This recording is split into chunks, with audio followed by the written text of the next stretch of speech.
Benson, I'm a who that. I'm a who that. Long as I'm living, I'm a who that. Lose or winning, I'm a who that. Sports Coma, yeah, this is where we do that.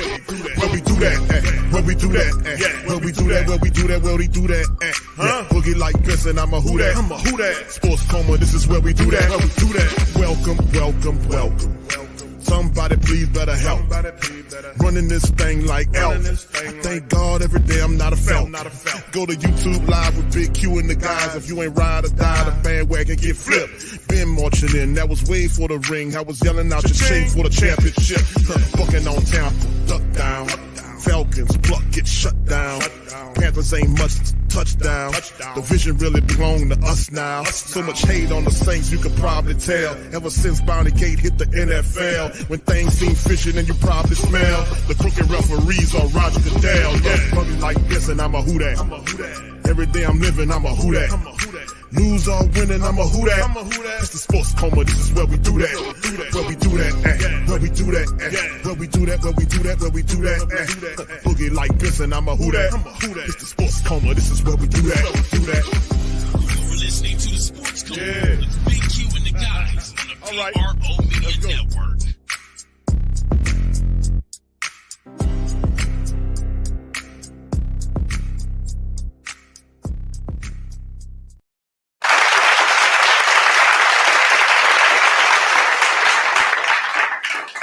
Welcome. You're now rocking with the Sports Coma with Big Q and the guys, where we have intense, entertaining, educating, and enlightening sport talk from your favorite sports fam. How y'all doing tonight, man? It's Thursday, man. We got one more day until Friday, till the weekend on a short week, man. So I tell you, one day makes a hell of a difference in the week, man. I tell you what. Shout out to the fam. Appreciate y'all being in what I call Reaction Thursday, man. We're going to be reacting to several videos, man. And of course, a big congratulations to the living legend himself, Drew Brees, man. Drew Brees was unanimously voted into the Saints Hall of Fame, not the actual Hall of Fame. That'll be coming much later. But we knew this was going to happen because Drew's the best. Drew's the best quarterback the Saints have ever known, owns all of the records, literally a Saints football living legend amongst the family members, and one of the biggest, if not one of the largest enigmas in the Who Dat Nation is why isn't Drew Brees in some type of position connected to the Saints, whether that's some type of council position, something in an official capacity to the Saints. You know, when you have a guy who did it right for the black and gold like Drew for many years, something could be gained by that. So we'll touch on that. We'll play a portion of Drew's Hall of Fame speech. He talked about several things right here. This article is from John DeSacer. Shout out to John. He talked about several things, man, and this article mentions a few things that it touches on. Of course, Drew felt like he mentioned the fact that he wanted to he was thinking about coming back, coming back and playing again, which, I'm glad he didn't, because he gave the Saints everything he had. He really did. When he retired, he talked about him not having the ability to use his right arm to throw the ball with. He gave everything, man. He got to throw left-handed, learn how to throw left-handed, because he kind of tore his body up going through the rigors of the NFL season. He sacrificed much, man. But shout out to the fam. Appreciate y'all being here. We're going to go over that. We're going to go over a couple other interviews. Dennis Allen popped up on the Rich Eisen show. If you didn't hear that, we'll play that.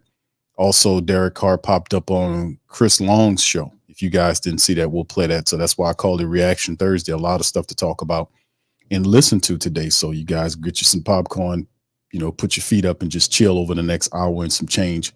And we'll kind of slow walk this thing. So shout out to OG Jerry. Shout out to you. Good to see you, brother JT. How you doing? Sir Josh in this thing. Cartel Bowles in this thing. Much love, fam. Young City 9. Big ups to you. Much love. Yin, how you doing, sir? Appreciate you. Brother Kai's in this thing. How you doing, my brother? Appreciate you for stopping by as always. Congrats to the GOAT. Indeed, man. Slim, brother Slim's in this thing. Shout out to Slim. Tori, Brother Torrey Shepard Sr. always representing. Much love to Brother Torrey. Big ups to the Queens and Dana. Good to see you out there. Brother Clarence, how you doing, sir? Much love. Good to see you in the stream as well. Tuck, much love to Tuck. Good to see you. St. Doug, how you doing, fam? Appreciate you for being here as well. And big ups to everybody, man. Thank you guys, man, for showing some love to the Coma. Brother Quavadius is in this thing. Carr said Kubiak holding him accountable early. And he likes that. He did say that. He said that twice before. Well, he said that in the OTA interviews. And like I said, when we had all this, we talked about all this, and we talked about what kind of leadership you need to have when you're going up against these people. You need to have leadership that's going to be able to press the talent, who'll be able to set up. And like I said, when Clint Kubiak stepped on the scene, his biggest thing is like, how accountable is this guy? Because we don't need a redo of what we seen with Pete Carmichael. We need somebody that's a lot more disciplined, a lot more attention to detail driven, a lot more accountable. You know, we need guys that's going to really make these guys do what they're supposed to do. And if they don't do what they're supposed to do, lay down the discipline. That's what we needed. And it appears they've finally found the correct persons, good staff. We'll see. All right. Shout out to Barbara. Good to see Barbara in this thing. Shout out to Queen Barbara. Brother James, how you doing, sir? Good to see you in this thing as well. Appreciate everybody, man. Good to see you. T Mama, shout out to T Mama. I know she watching. Shout out to her as well. Always representing. Big ups to the fam. All right, so fam, I'm not gonna hold you too long up long with the introduction and whatnot. Let's just get into it. Let's touch down on it. We're gonna start with Dennis Allen. Okay, we're gonna start with Dennis Allen. We're gonna listen what Dennis Allen had to say to Rich Eisen. So you guys hit the like button, hit the subscribe button, and then feel free to share the show on your social media feeds. Shout out to the Gram, shout out to Twitch, shout out to Facebook, shout out to Twitter. If you're on Twitter or X, please give me a re-X. Oh, that's my branding right there. Re-X, as it calls it a retweet. Let's re-X it. That's how about that. Give me a re-X on X. It's still a retweet. I don't get it. All right. So anyway, here we go. On the Rich Eisen Show is the head coach of the New Orleans Saints. Yeah, shout out to you, Trapstar. How you doing, fam? Dennis Allen. Good to see you, Coach. How are you? I'm doing great, Rich, man. I appreciate you having me on. I appreciate you coming on. What does a coach do at the end of May, early June? What's life like? What are you up to? Oh man, this is my favorite time of year. You know, you've gotten through the draft, you have your draft picks, you have your signed free agents, and we're able to get out here and practice football. You know, without the stress of winning and losing games. We're able to get out here and really coach and teach, and it's a fun and exciting time. Yeah, I mean, coaching and easy money. Really, that's part of the job still? That actually is part. Wow, what a concept! It's actually the best. It's actually the best part of the job, man. That's why we got into doing what we do. It's working with these guys and trying to help improve them. Look, not only as football players, but also as individuals. I bet. So what does one coach or teach to professionals at this point in time of the year? What are you doing? Pretty much everything. You know, we start every year anew, and we start and teach all the basic fundamentals from step 1 all the way through steps 10, 11, and 12. And so you don't really want to assume anything. You want to make sure you're teaching these guys, all of them, as if it was the first time that they've ever heard it. And look, offensively, there's a lot of things that are the first time that they've ever heard it. And so there's a huge attention to detail there. And yet, even though we've been in the same system here since 2017 defensively, we still teach everything like it's day one install. Are you talking hip drop tackles, anything like that? Does that you get that deep? We haven't really talked a whole lot about that. I feel like this really, this isn't that time of year where we're getting into, the physical battles and the tackling aspect, we're still teaching tackling. And so the hip drop tackle has never been anything that we've taught. It hadn't been, something that we've utilized or taught. I think as we get into training camp and we get a little closer to playing games, we'll start talking a little bit more about what that looks like. And like I said, quite honestly, I haven't thought a ton about it because it's not a tackling technique that we've utilized or taught. And so we haven't put a lot of focus on it. Okay, Dennis Allen here on the Rich Eisen Show. Offensive install with a new OC in Clint Kubiak. What can you shed light on that front? Well, look, I think it's been awesome. The attention to detail that our offensive staff is put into place, I think has been really outstanding. I think what we're seeing from our offense is going to help our whole football team. There's a long time here where, we saw a lot of the same plays, a lot of the same personnel groupings, same motions. And I think if you see them year in and year out, you kind of anticipate what's coming.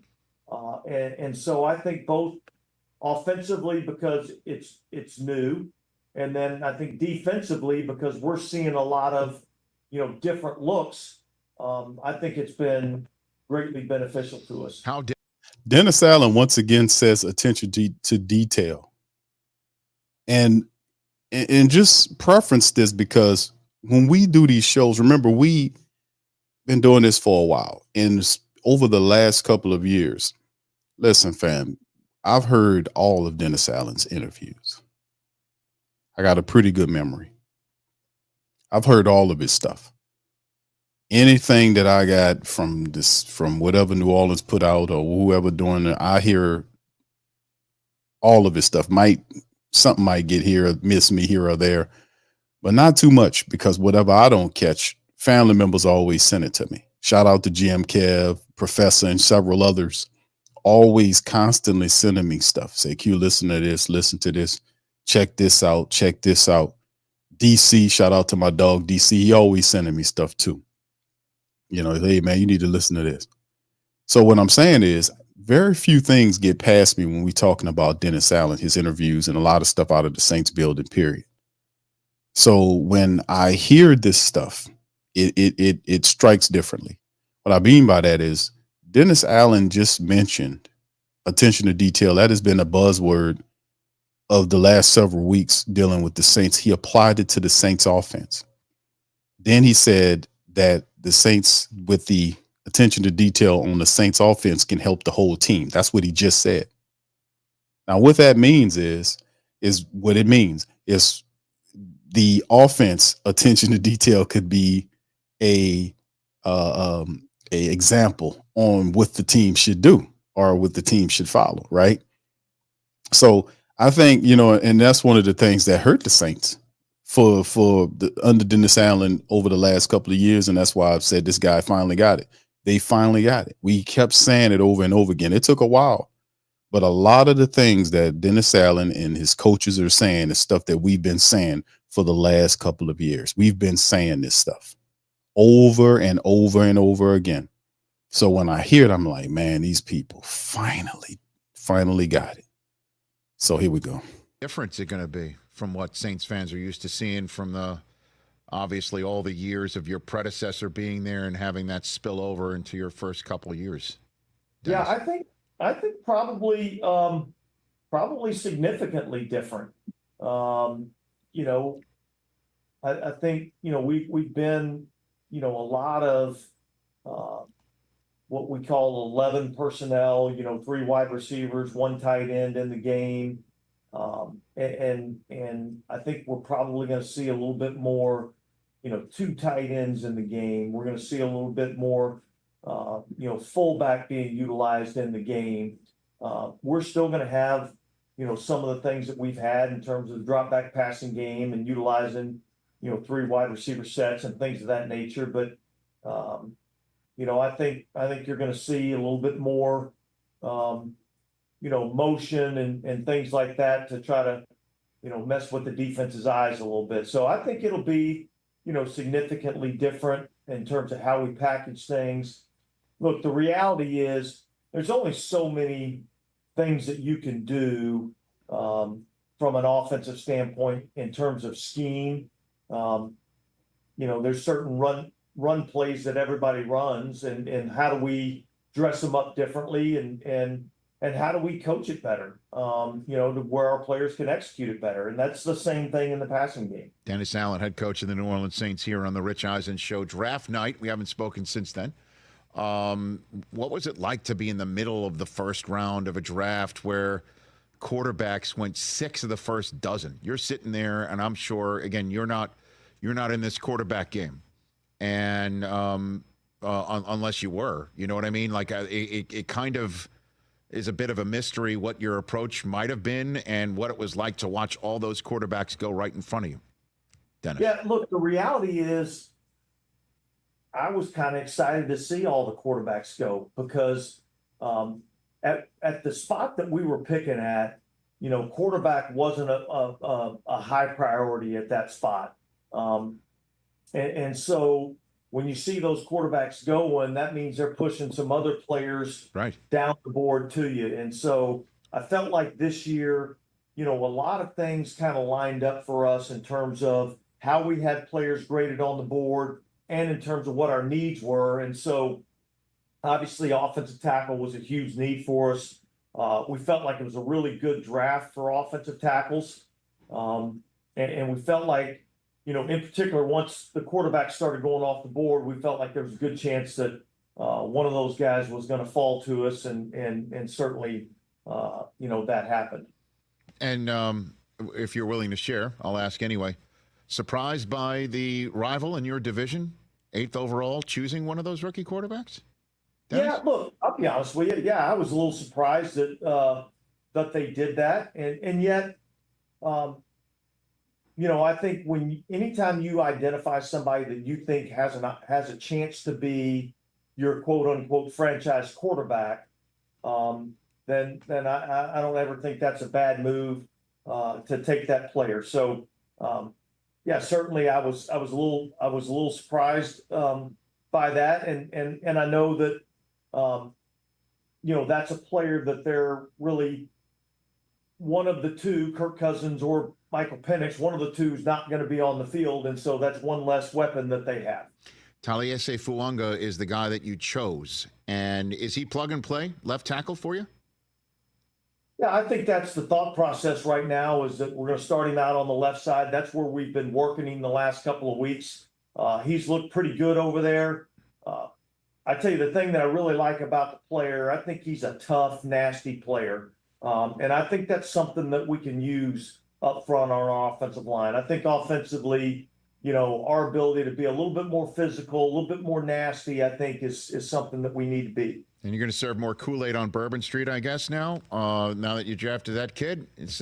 This is the thing, to kind of talk about the Fuaga thing, and the same verbiage was used in terms of describing Trevor Penning a couple of years ago when they took Penning from, what was it, Northern Iowa? The same exact verbiage was used: tough, nasty offensive lineman. Now, listen, I don't think Fuaga will have a campaign like you've seen with Trevor Penning. I think Fuaga, because, and the reason why I'm saying that is because I think both of these guys, both Penning and Fuaga, will benefit greatly from Clint Kubiak's offense. John Benton, he talked a lot about that. And we get clues and context clues from these guys when they talk. Question was asked to Clint Kubiak the other day, a couple of days ago, about what kind of offense is this? And Clint Kubiak pretty much said it depends on the players. So, I didn't like that response. I'm like, okay, you tell the players. So was that a bit of window dressing based on commentary that I've heard him say before? Because he's basically dictating what the offense is going to be. He said that it's going to be a running attack. We're going to run the ball, this, that, and the third. Because that's truth of the matter is that's what pretty much, if you look at what the systems that they were doing, is predicated on the run. They set up the run for the pass off the back of the run. Saints had success with that last year. But if you watch how the 49ers played, they played that really well. But some of the best players, and we documented this on the last stream, when we talked about Clint is the key. You know, the reality is, man, if you look at what he did with Kyle Shanahan last year, and I showed the statistics on screen y'all can feel free to look at the last show, really went into it. And we talked about they had some really mega stats happening for the 49ers offense. I mean, Brock Purdy threw full 4,200 yards. Christian McCaffrey was ridiculous. He had 14 touchdowns, rushing touchdowns. I don't know, 5 or 6 passing touchdowns. He was the second on the team in receptions. First, he just tore it up for him last year. And like I said, Kittles is one of the best tight ends in the game. He had an off year last year, and they still did what they did. So I just whip my mind around, because if you're trying to operate a scheme, you have to have the talent to be able to do that. And I think these young offensive linemen, they said, well, this is early on. This is the idea. We're going to have Fuaga at left tackle, Penning at the right side. And I'm saying that's your best bet. We can't count on Ryan Ramczyk, family. Even if Ram some kind of way clears a bit, we still know that that's going to be difficult for Ram to do all that movement that they're going to be asking to do for him to be doing with that bum knee. And he still has to have major surgery to deal with the knee. Him having some minor procedure done is not going to cut it. So I'm not really counting on Ram. But I think that with Clint Kubiak's bringing in that zone running and all this kind of stuff, that really will help these young offensive linemen. It really would, because there's not a bigger confidence booster for you to take these big athletic guys like Fuaga and Penning, who both have mean dispositions. And they talked about that in the OTAs. That's what who was that upset? Michael Hodges, the linebackers coach, was upset at Penning because he was up to his regular bag of tricks, pushing people after the whistle and stuff like that. And I want to see that. I want to see the feistiness, because the Saints offensive line last year was too damn milquetoast. We said that too. These guys don't have enough aggression, enough, upsetness. You have to have an attitude to run the ball, because it requires an attitude, a certain disposition of domination. You can't be as happy to go lucky as the Saints offensive line. They didn't have enough passion. I seen McCoy, the most passion I seen McCoy last year is when he was trying to get to Derek Carr, when Carr told him something and Hurts had to get between them. That's the most man. We need an attitude shift there. And I think John Benton's system will definitely help out. Second round. What did you like about him? What do you think? Listen, I thought probably one of the smarter, more instinctive players that I've seen in a while. And so I really like the fact that he had some inside-outside flexibility in terms of the corner position. I loved his intelligence and his instincts. And I think, look, you have to be smart to play in a Nick Saban defense. And I thought he did that extremely well. And lastly, in terms of your draft, 5th round, you kind of hung out 3rd and 4th rounds best you could through the draft. And then we were all wondering, sitting up there on the NFL Network draft set, where would Spencer Rattler wind up? And it wound up him going to your team. What is your plan for the kid at quarterback? Look, I think the plan is that he comes in and really basically competes, and we'll let the cards kind of play out as they do. I think we were excited about the fact that we got into the 5th round and he was still there. I think, from where we had him graded on our board, we felt like this player was probably more of a 2nd or 3rd round talent, and the fact that he was still sitting there in the 5th round, I think a lot of that has to do with the fact there were 6 quarterbacks already taken in this draft.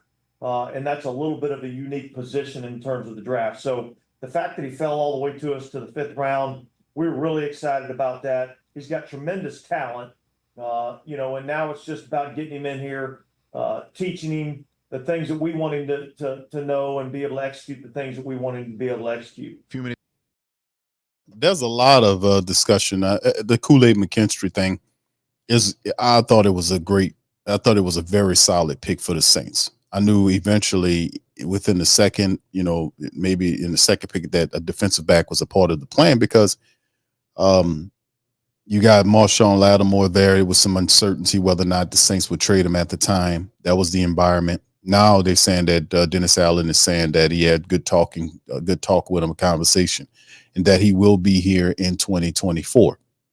But of course, like I said, I'm still taking like a wait and see approach to see exactly what happens, because the time frame between when they can actually trade him would be June 1st to the start of the season. So between that time frame, I'm gonna still keep an eye out just in case something might happen. But Laddie Dad is there. You have Paulson Adebo, who will be coming up soon with a new contract. And of course, we have a Saints team that is going to be conservative. They were conservative this year. They're going to be conservative next year, and probably conservative after that, because of some of the moves the Saints made. It wasn't all of the C-19 stuff, like Mickey said. It was a lot of contracts they simply couldn't afford, that they was basically mortgaging the future for the present, and it didn't pay in dividends. It didn't hit like they wanted it to hit. So now they got to redraw and kind of be more responsible, is the correct term, with how they delve out resources and money. They're going to try to play the draft game. But I thought the Kool-Aid McKinstry selection was a very good selection, because eventually you're going to need that. And of course, with Alontae Taylor, people were talking about Alontae Taylor's play. Alontae, and I'm telling family members, hey, Alontae Taylor was in his sophomore year. They were saying the same thing about Paulson Adebo when he was in his sophomore year. We might need to get rid of him, Q. He stink. Like, man, he's in his sophomore year. They struggle. There's something about that year from between the first and the third year. That second year they struggle. Life in the NFL and play, all that seems to get a little difficult there. And if you go through the burn, and you make your way, you find the answers, you come out looking, smelling like a rose, like Paulson Adebo did for the Saints last year. I anticipate Alontae Taylor to have a same transition. But I remember Alontae Taylor can play the safety position if they needed him. That was the idea when they brought him in here, when they had Chauncey Gardner-Johnson in here at the same time. Chauncey was a little nervous about it because he's seen the writing on the wall, but the Saints had the ability to be able to shift him to safety if they needed to. So that's the idea of getting versatile players that you can fit them where you needed to. But I thought it was good selection. The Spencer Rattler thing, I wanted a quarterback at that pick, but to be honest with you, I wanted Jordan Travis. That's the guy I was looking for. Philly got him. So no, I'm sorry. It wasn't Philly. Was it the Jets? I think the Jets got, wasn't it the Jets? Hold on for a second. Let me verify that, because I know it was a green team. I want to say it was the Jets. Got him. Where he ended up. Jets. That's right. He ended up with the Jets. But that's who I was looking. I was like, man, we got to land this kid. This kid's going to be a player. The Jets end up getting him. So, but I'm not mad at Spencer Rattler. I think Spencer Rattler is a dude that has a lot of talent. There's a lot of spotlight on Spencer Rattler and Jake Haener because a lot of people are down on Derek Carr. That's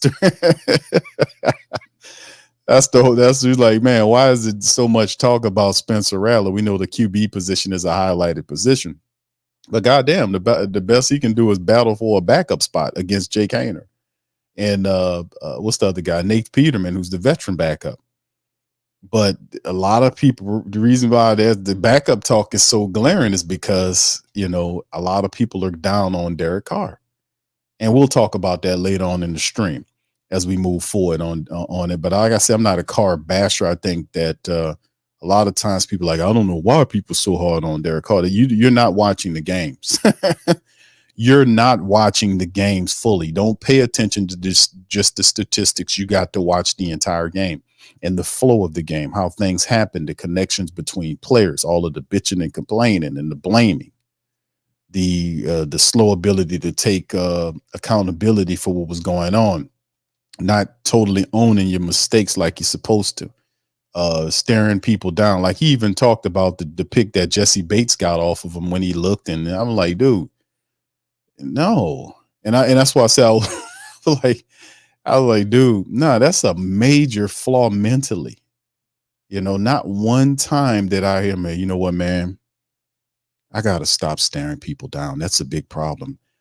That's why the receivers were pissed with me, you know, not to mention I was just, I was in pain, I had broken ribs and I was just throwing the ball. I was shot up on painkillers. He made mention that he had a shot. I'm going to play the video in a little bit after I'm done with Dennis Allen. But it's just that's one of the things I'm giving people who I don't know why they feel it. At least me personally, I'm not a Carr basher. I think Derek Carr is what he is. But there are people that's like, no, you can do way better. And he just hit a sour note and he kind of hit the Who Dat Nation a little differently because us down here, a lot of people outside the building see Derek Carr, like the Raider people see Derek Carr as one of the best quarterbacks they ever had because he took down a lot of the passer records. Man, you come here, we got Drew Brees here, man. So you come on. We know what a real quarterback look like, man. So he got big shoes to fill, especially when he picks up the fat contract. But if you really want to learn something from Drew Brees, really seriously, not just talking to him, but really picking his mind, Derek Carr, and I know he's not going to figure this out. That's why coaches who have another set of eyes like Andrew Janoku and Clint Kubiak, they're going to study that film. And they're going to see that's why they're on him every play like what he is. They're on him because they recognize flaws in his game. So, no, we just want to speed you up. No. It's like, yeah, he felt like he threw the ball right. And then he was like, nah, that's okay. But throw it, be faster with it. What they telling them. And that's because, man, listen. And he says, yeah, I like that. Do you really?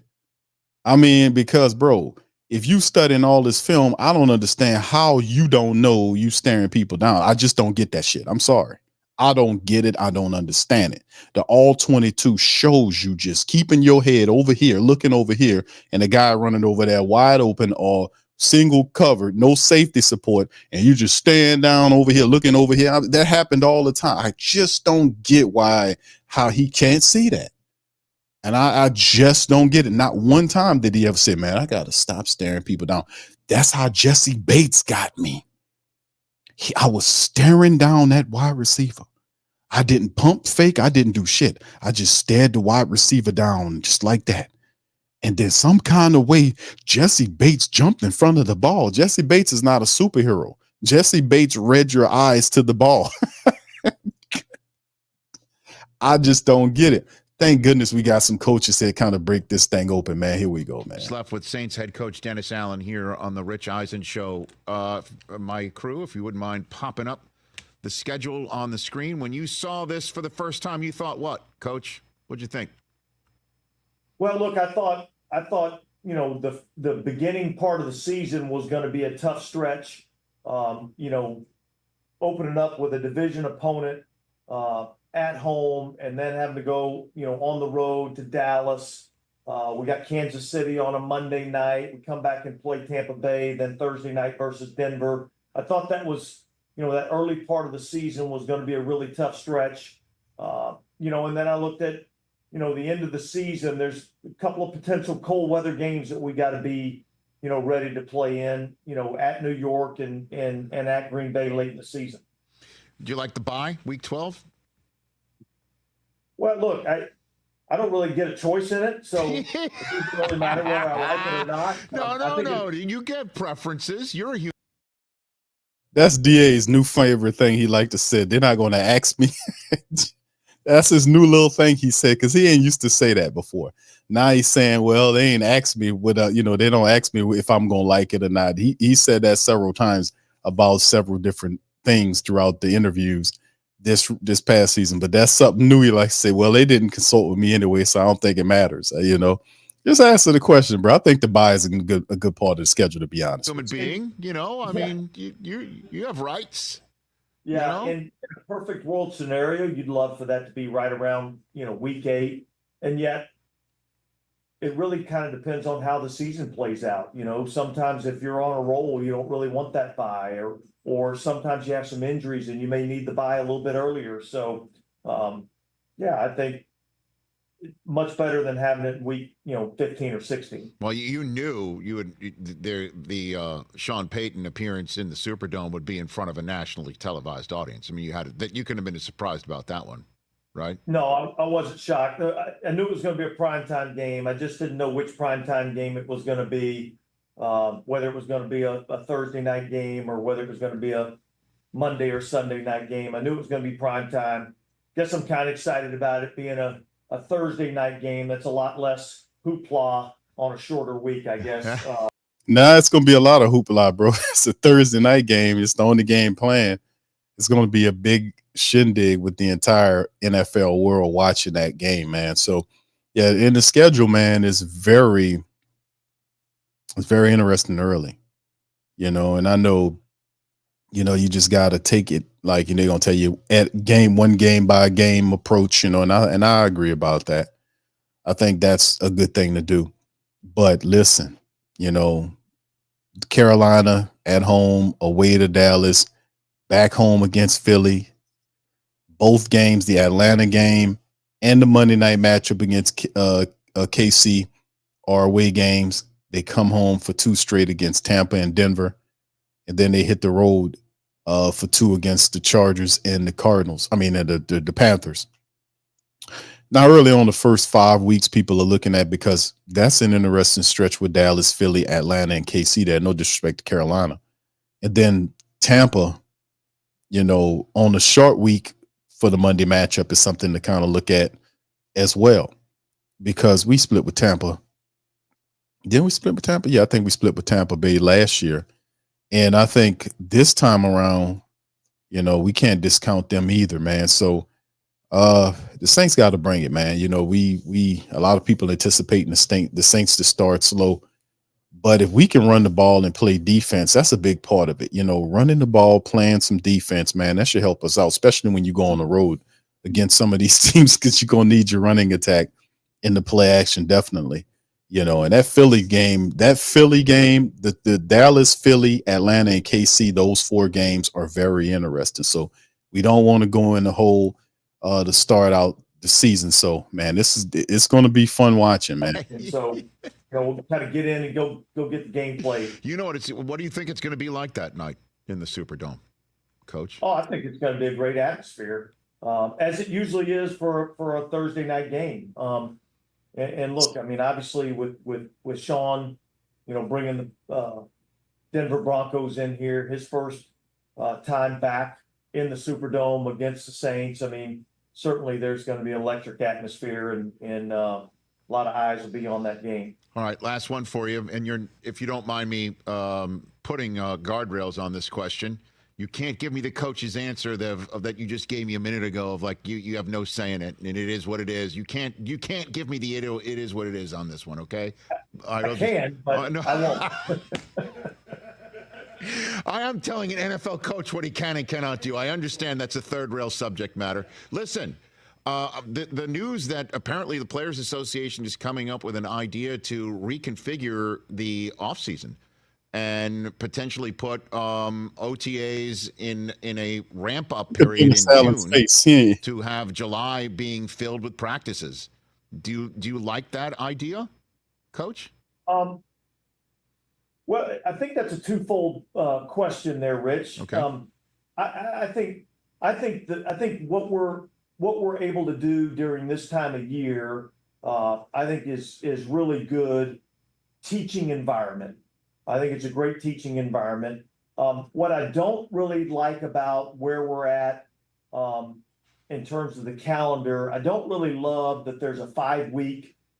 We put in all this work, and then there's a 5-week period where, we don't get an opportunity to spend any time with our players. And so I guess I'd probably rather see it somewhere in between, where we have some time, during the quote unquote off season time, where we get a chance to work with a lot of these young players that need the work. And then maybe shorten up that break in between and have a little bit more time to kind of ramp up for training camp. But that would be kind of, the way I would see it. I know this.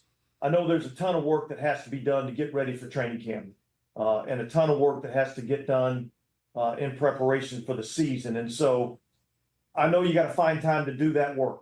There's no shortcuts to success in this game that we play. And so, certainly we've got to find the time. If we decide to change something, we've got to find the time to get the work in. So the 5-week period you're referring to be clear, is the one that's upcoming mid-June all the way to the beginning of training camp when rookies report in July. Is that the 5-week period you're referring to? Typically there's about 5 weeks there that, is kind of a dead period, where, the players, not necessarily the rookies, you got a couple extra weeks. You can keep the rookies an extra week. You can bring them back a week earlier. So there's kind of a 3-week window where they're on their own. There's really basically a 5-week window from the end of OTAs or minicamp.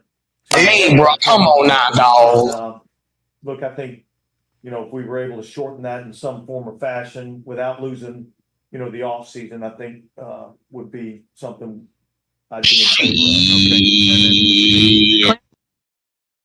Damn, DA. Bro, DA was looking at the floor. DA, how do you maintain your players' attention, brother? That was, yeah. Rich Eisen was like, okay, to be clear, because I was totally not clear on what he was saying. You either like it or you don't, brother. I mean, it's either one or the other. I understand what the players want. The players want to have more time with their family. So they're asking or proposing the NFL to take those OTAs and group them with training camp. And they'll have a faster, what they call ramp up period along with that. So that you kind of put them all together there. And that's what they're trying to do. Well, the NFL likes it the way it is because, like I said, the other show, they have it sparsed out in the off season to keep attention or to keep people looking at what's going on with their teams. They don't like to have too many dead gap periods. You see what I'm saying? They want to keep interest there because that's one of the biggest things. When the season is on and games are active and football is being played, you have no problem gathering people. But when the big thing is keeping attention during the off season when games are not being played.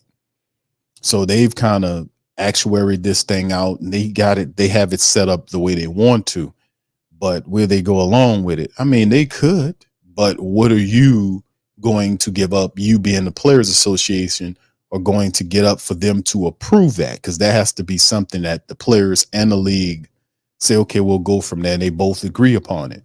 But it is, one thing for another.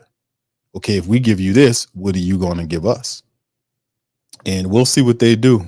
I mean, we'll see how it's all handled. But me personally, I kind of like it is right now. But I'm not a player. See, the players like, man, well, we want to spend that extra time, this, that, and third. There, a guy like Elvin Kamara or Marshawn Lattimore, some of the big name Saints people, they can be like, man, I don't I'm just gonna chill with the peeps. You see what I'm saying? I know DeMario made mention about it. I know DeMario's there because he's trying to kind of do his thing and trying to raise up the morale of the team. I get that, but it's still at the end of the day, it's still voluntary. So if you want them to be there, then make it mandatory. So it is what it is. I think the players absolutely, I can see both sides of the coin, to be honest with you. All right. So anyway, let's finish up with this and go ahead. Last request of you, crystal balling, which again, I know is another thing. That's right, Tuck. That's the trade-off. And I think I made mention of this too. I was like, man, the trade-off, the league wants another game. This would be the bargaining chip for that? We could see. We'll see. All right, shout out to the fam. Quincy, good to see you out in the chat. How you doing, Quincy, man? Long time no see. Shout out to you. Who else we got? Black Major, brother Doug Davis. How you doing, bro? Good to see you. GM Kev's in the thing as well. Big ups to the fam. Brother Mont Dog, good to see you, fam. Rebel Raider. All right, good to see you. as well. Is Poppy 504. Big ups to you, fam. Good to see you in this thing. Nolans 504 as well. Big ups to you, Brian's. Good shout out to Brian's in this thing. Queen Carla's in this thing as well. Queen Barbara, shout out to you. My dog Big Lowe's in the building. Shout out to a future Who That Nation member, my dog Big Low Country. All right. All right. What's up, brother Zach? How you doing, man? I see you, fam. Appreciate you for stopping by as well. Big ups to the fam, man. Brother Rowe, I see you, fam. Much love. Y'all hit the like button if y'all hadn't hit it. All right. What's up, T-Rob? How you doing, brother? Appreciate you for stopping by as well. I don't want to miss anybody out. All right. So here we go, man. Here we go. I'm treading lightly, asking an NFL coach to crystal ball it. The December 29th home date with the Las Vegas Raiders. How's your quarterback going to feel about that one, would you say? And you as well, I might add. Look, I would imagine he's going to feel good about that. He's going to feel excited about that. You know, my expectation is, you know, that at some point during that time frame, we're trying to get ourselves ready to make a playoff run. And so I think that's got a chance to be a big game in terms of trying to set ourselves up for the best position that we can. So there's no time for revenge, even for you? None of that? Yes. Well, look, I can't. I'd be lying if I said that those games don't mean just a little bit more. You know,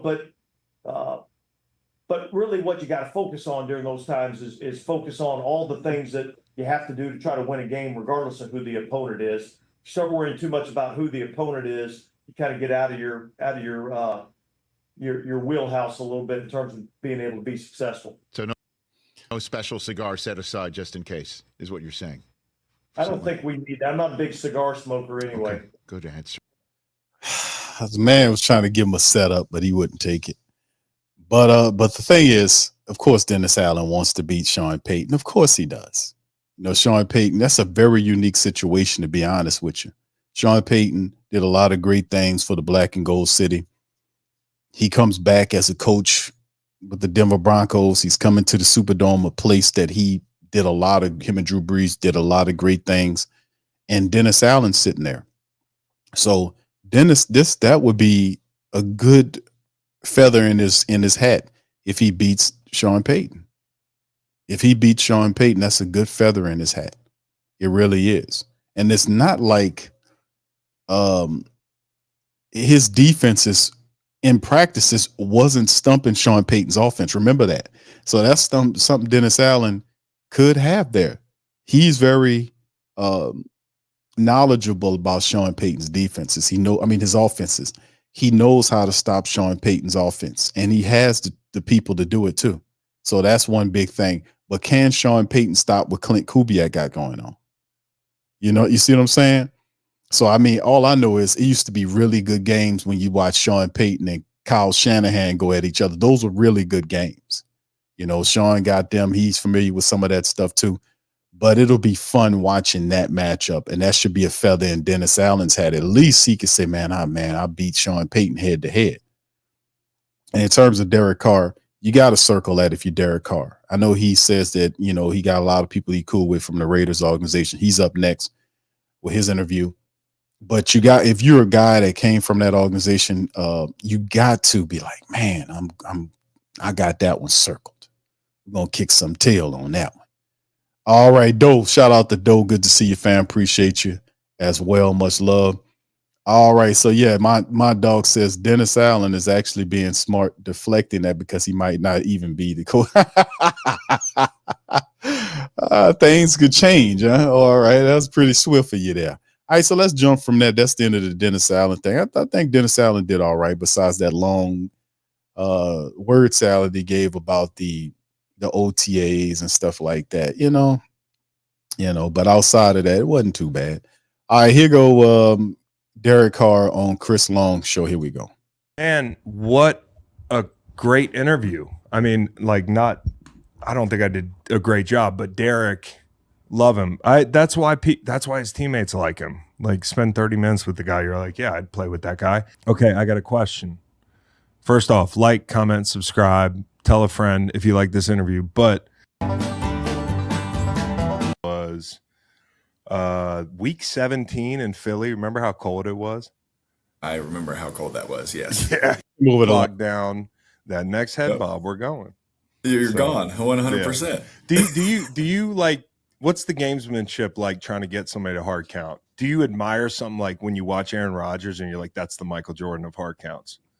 I love that stuff. I think that every system emphasizes different things that I've been in. I've been in a lot of systems and two teams, but a lot of systems. And you learn what different people emphasize. And so when you watch a team that emphasizes the using the snap count as a weapon and things like that, Aaron, how many free plays he's gotten, just based on him doing that, like he's always been so good to me. So learning from him and asking questions and all that, like.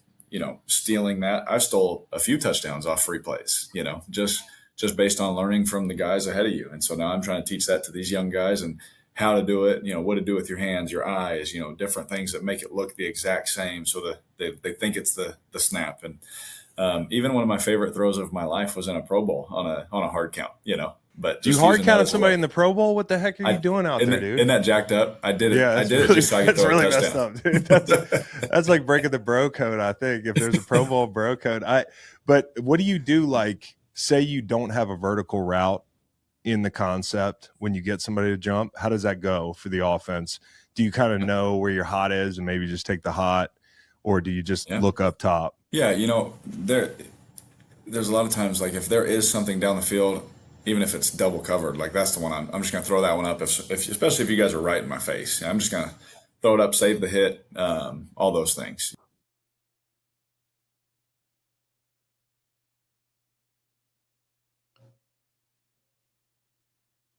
One more time.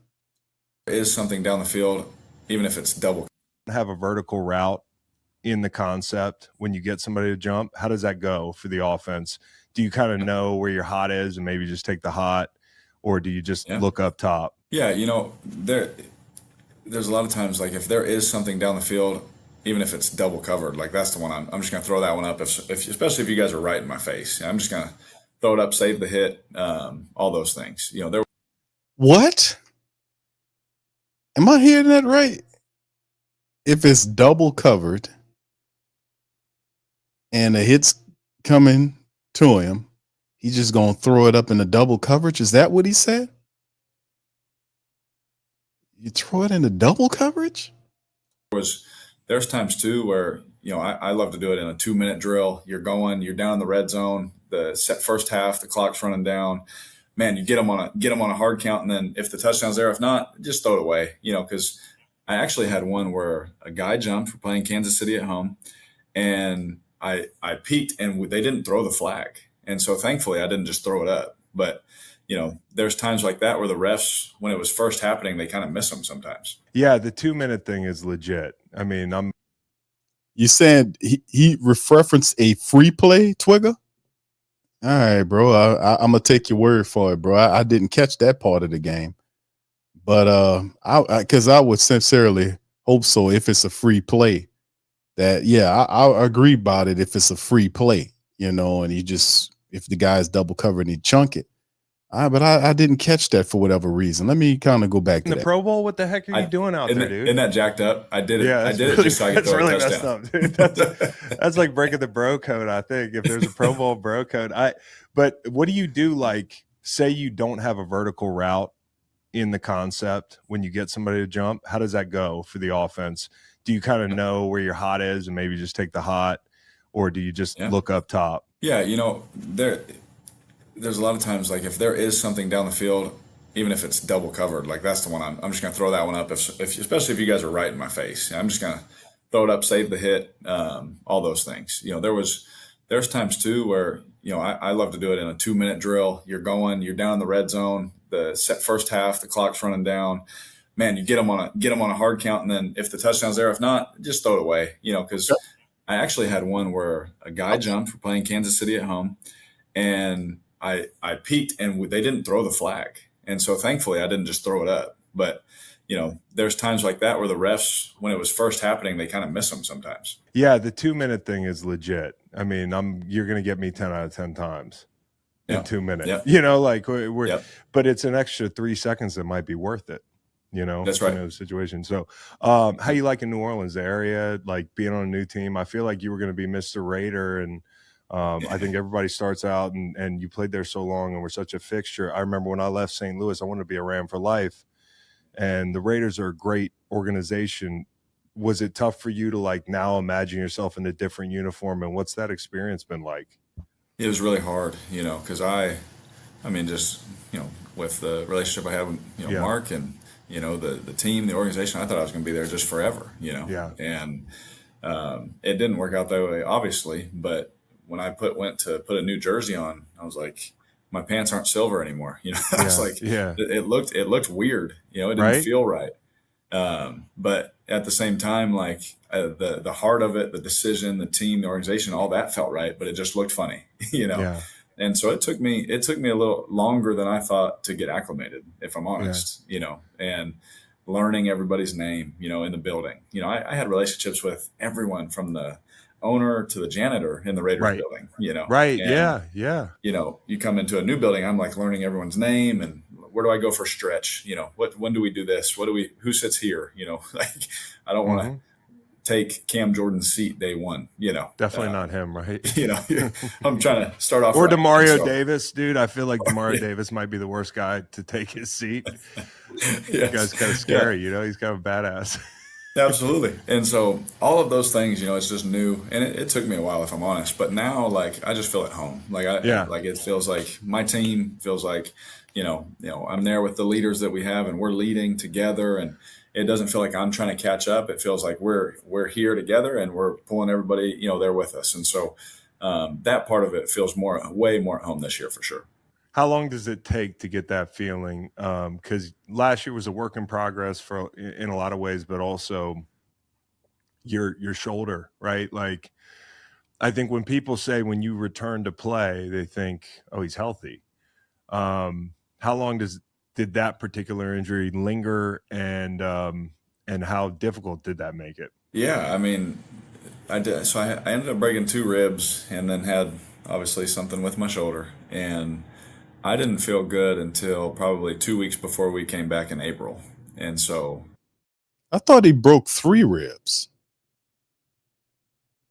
I thought it was 3. like I was getting the shot to be able to throw. You know, if I didn't have that, I wouldn't be able to throw. And there was a lot of stuff.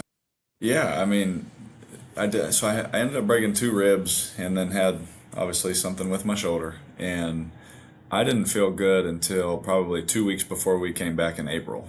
And so like I was getting the shot to be able to throw. You know, if I didn't have that, I wouldn't be able to throw. And there was a lot of stuff. And, you know, man, no excuses. Like you got to go perform, you got to go try and win and all that. And I just came just like you did.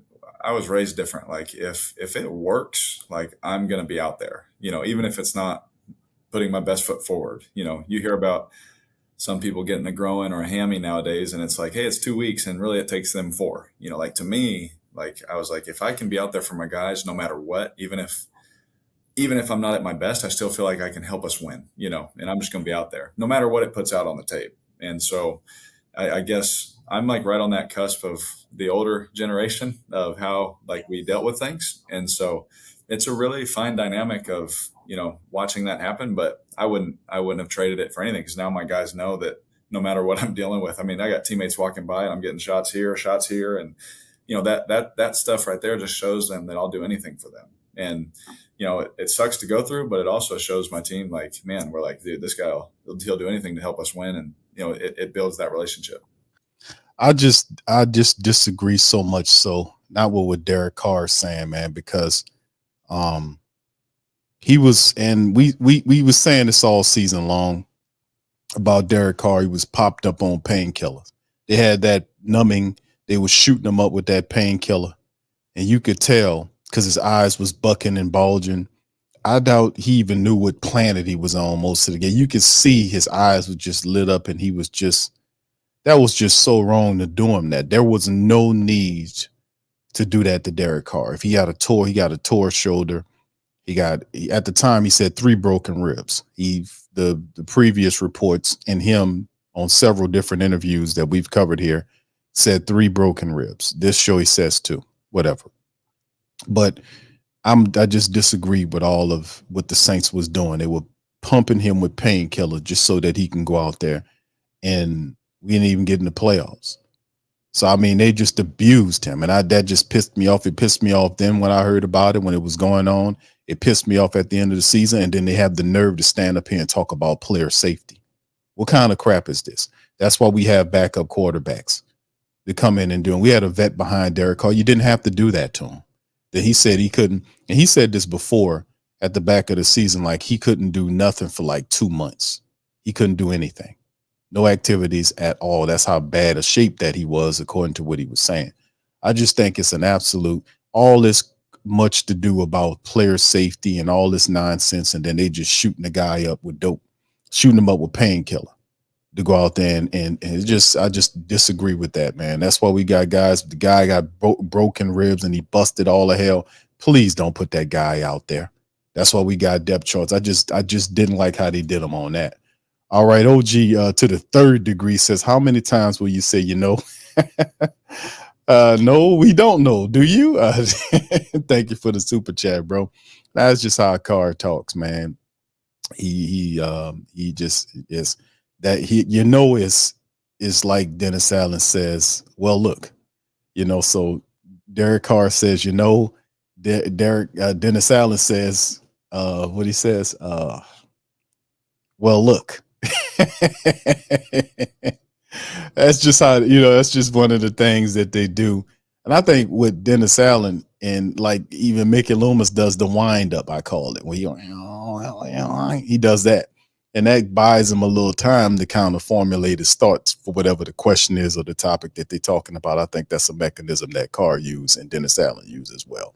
Thank you, OG to the third degree. You're known to have, you know, big arm, be able to make the throws, but when you're banged up, how nice is it to be in a system or with a group of guys, rather, more than anything, because I just think when the quick game's going for you guys with Alvin out of the backfield and the speed you have outside, how nice is it to have, you know, that kind of option, a style of play? Yeah, it was awesome, you know, and the way, you know, I got to learn so much just by watching Drew in the film, you know, run the offense and the decisions he's making to AK and this kind of thing. And so it really helped me last year. That's pretty interesting, Carla. Carla says, show the team you ain't want to lose your job. Is that how it is? Your quarterback gets hurt and he can't get his job back? That happened with Jameis. You know what? I'm laughing, but it's a sad state of affairs. Because actually, I don't think Carr is a bad guy. I think Carr has his own reality that he lives in. And sometimes it takes people to have to show him what time it is. I don't think he's a bad dude. You know, I don't think he's a bad dude, but I think his game needs some work, you know, like a lot of players.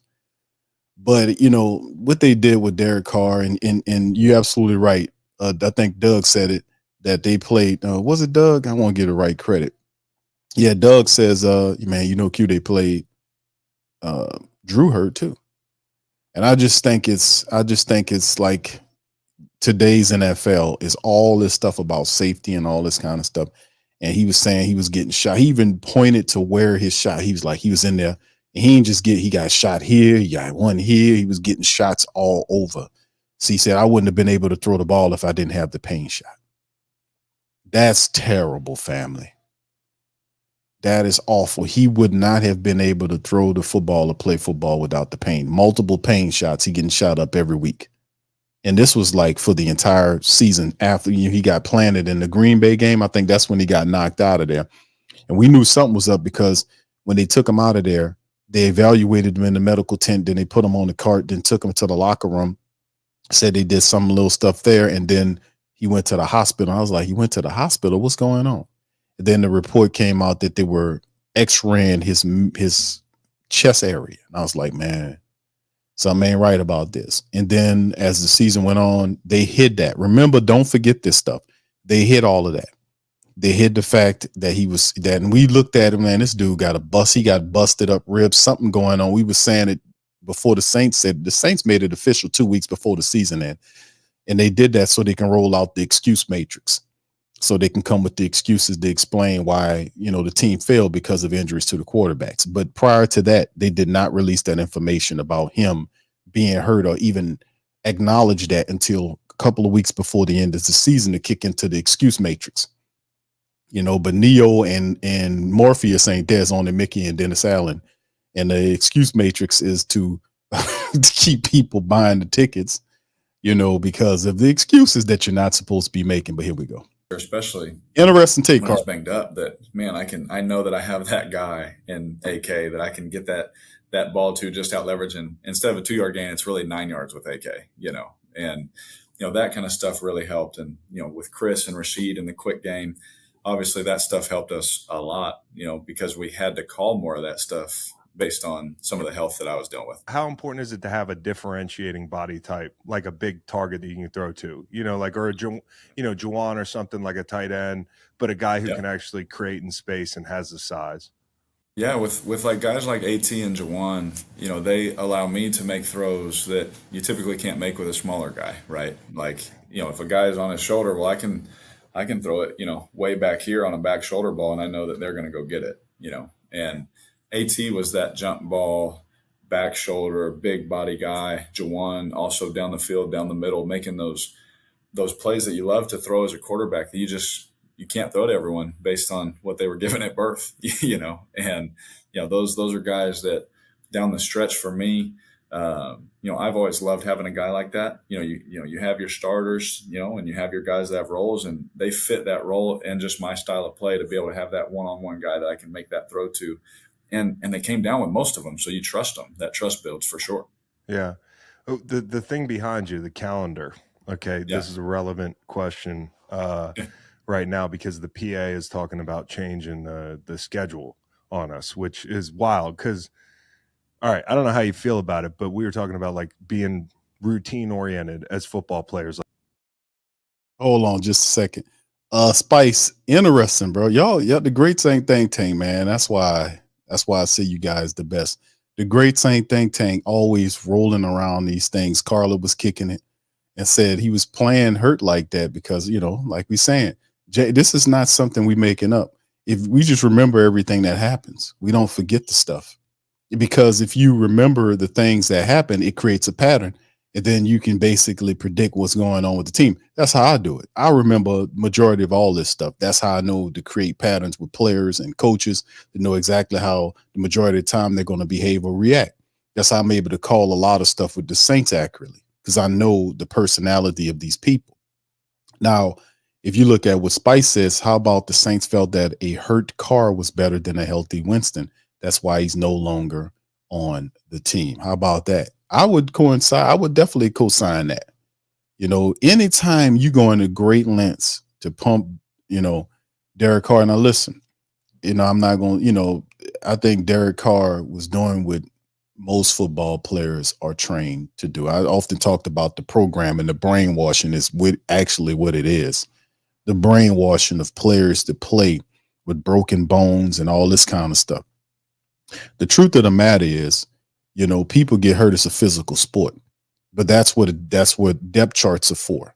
That's when you have a backup quarterback and a backup running back, wide receiver, whatever. You have those guys in place. You hope that your stars don't get hurt, but if they do, you do your best by, best that you can in your scouting and your cap management to find people that can bridge the gap until the player can come back from injury.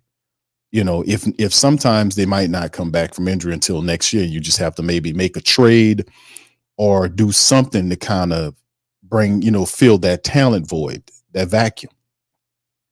So to me, if I'm the coach of the team, and it's not like it's a pressurized situation because they're not last year they wasn't acting in any pressure because Mickey Loomis wasn't putting any pressure on Dennis Allen. He really wasn't. He left Dennis Allen alone to the point where he was taking the arrows from people. He was making excuses for him. Are you going to talk to him to tell him you need to do that? He wasn't putting any pressure on him. So we put the pressure on him, and you could see that it had a noticeable effect. Real bad. At the end of the season, eyes ball wasn't just the end of the season. That was a culmination of the entire season of pressure being aimed at Mickey Loomis, because he ain't felt pressure like that. I don't think ever. He didn't feel pressure like that, man, because we were putting all of that right at him. You need to go and check your coach. But like I said, man, I just think that, you know, they didn't have to shoot Derek Carr up with the man he said 3 broken ribs at the time. He got a toe up shoulder and whatever else happened to him. You know, they don't tell you everything, but he was all tore to hell, according to him. And he looked, but I knew something was wrong. That's all I was saying. Doing people were saying, "No, Q, he ain't really hurt." I disagree, man. You can see the guy trying to play and his eyes was bucking. You could see he was out there. His ball was sailing because his accuracy wasn't there because parts of his body is numb. He can't that was awful. But yeah, I have to agree with you on that about the Jameis thing, man, because I mean, I don't think we had a great drop off if you'd have had a healthy Jameis Winston playing until Derek Carr would have made it back. We didn't have to do that to that man. That was wrong, in my opinion. Farouk, shout out to you, brother. Good to see you. Yeah, Doug says he got knocked out of the game and was back the next. Yeah, because I was saying to myself, man, he shouldn't. I was like, man, there's no way that kid plays. There's no way he plays. He just got planted. That dude took him and planted him in the ground like a tree. I was like, there's no way he comes back. He was back the next damn week. And I'm like, come on, man. But they sit up there with their arms folded and let it happen. So I mean, I don't think you should treat the players like that, man. That's effed up and wrong. Spice says Carr got that Kobe mentality. That's why he wore the sleeve in the honor of Kobe play. Yeah, playing hurt and stuff like that. I commend him, but at the same time, we don't want the man to put that's just, I just didn't like how that was handled. We didn't need to go that route. We really did. Like, where do we stretch? Where do we, like, we're the same way with our schedule. You know, it's this time of the year. This is what I do. This is when we get together. For offensive players, especially, and for quarterback, like installations, the whole thing. First off, how did you feel when you heard they might change the schedule earlier training camp, maybe sometime in June, maybe early in July, doing away with the voluntary stuff? And then second, how would that affect how you do your job? Yeah, I think my answer I don't know how everyone else feels about it. I really haven't kept up, but it may be unpopular, but I think the skill that it takes to play all of our positions would go down because you have less time on task. I don't know. Like as a quarterback, your timing, your rhythm, your accuracy, all of that in April isn't at its best, but you use these practices and these OTAs to get there. And then you get a little bit of a break, which I've always found nice for my family, to have that time where I'm still working, I'm still throwing, but I still have time to go take my kids to hit balls. I still can take them golfing. I can still do those things before it really ramps up. And I mean, the NFL season's already long and you're going to start it a month earlier. To me, I mean, I think for young guys too, that would be hard.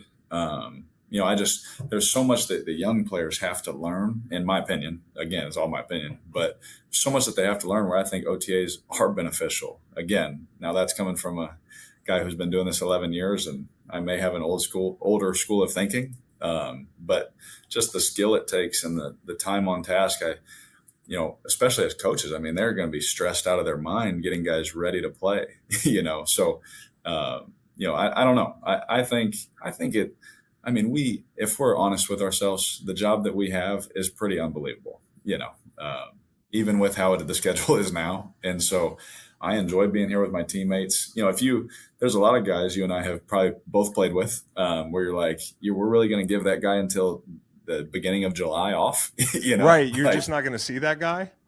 Like nobody's going to check in. Like he doesn't have to come in the building. I'm with you. I think the popular take from players is going to be, it could be pretty disruptive. And like, listen, there are varying degrees of needing OTAs. Like the guys in the offensive room need a lot more. The guys in coverage need a lot more. The guys in the defensive line room, we got to go through our stuff, but it's also good to get to know each other. It's good to bring the rookies along, and it's good to get together. You think about these teams that are trying to repeat. It's going to be really hard to repeat and stay good if you can't build the culture of your team through the calendar year. And for coaches, they're going to be miserable. Like I bet coaches would hate this. Like they love being out on the boat in the summer, they get that 3-week period where for once they don't have to sleep in the facility. You know what I mean? I think it would be majorly disruptive. Yes. Yes. I think just the overall excellence of our game and as you know, because we play, like there's so much fine detail and skill that is involved along with the physicality that Yeah. you can't just get that with an extra 2-week training camp, like No. this is And a I'd be okay with year-long 10 thing. more days of training camp. And I sound crazy and old school. I came in when it was 2-a-days, but there's a way to ramp up in a safe way. But you need the Yes. time, because nowadays, if you play in that Hall of Fame game, dude, I don't know if you ever played in that, but Yes. it's coming like right now. Like Yes. you get in the building, you get your syllabus for the training camp, you get your calendar, and you're like, damn, shells, pads, Canton. Like Yes. that's too fast. You know what I Yeah. mean? Yep. So I 100%. agree with them on that. But anyways, okay, let's talk about your schedule this year. Dallas and KC early on the road, man. Like, I know they're all tough, but tough place to play, tough defenses. What goes into getting an offense ready to go early and communicate and be ready for the stress level of a place like Arrowhead? Oh man, that it's now that I'm not a Raider, I can finally say it's one of my favorite places to play. Yeah, I was going to say, yeah, you probably could, but the place is amazing. It's amazing, man. And there's Yeah. always one guy for the last 11 years that yells at me. And whether we've beat them or they're beating us, we have a good relationship, I had a guy like that in Seattle. He was right in the tunnel. He was hanging over the tunnel. That guy is amazing. You know the guy I'm talking about in Seattle? 100%. He's there every time. He knows On the everything left about side. you. Yep. But yeah, he is the man. Yes, I love that guy, because he'll talk to you and he'll talk trash, but then at the end of the game he daps you up, and usually it was after a loss for us. But the last game we were 0 for 6. We won the 7th time, and it was my last time playing there. And I said goodbye to the guy and everything. This is so funny. You remember this guy? Yes. Oh, absolutely. He's a good dude. I've had great conversations with him, and so That's cool. Kansas City, Dallas is two places thankfully I've been able to go and win at their buildings. Kansas City, they've gotten after us a lot there, and so I've seen both sides of it, but it's the work that we just talked about, OTA. It's the work we're doing now, the communication, the little details of the assignment, the timing, all of those things that when you get into a hostile environment, that's all you got is your thoughts. And so if your thoughts are scattered and your brain isn't on the right stuff, then that's where teams go out there and you get blown out, But if you're on your details, anytime, I can go to those games where we won in those places, like our details were money, everyone's assignments are on point. I was getting that feeling, but I can't prove that. So I was like, KD, you said it, man. I don't know, man. He said, Carr, though, damn well you don't know what Chris talking about.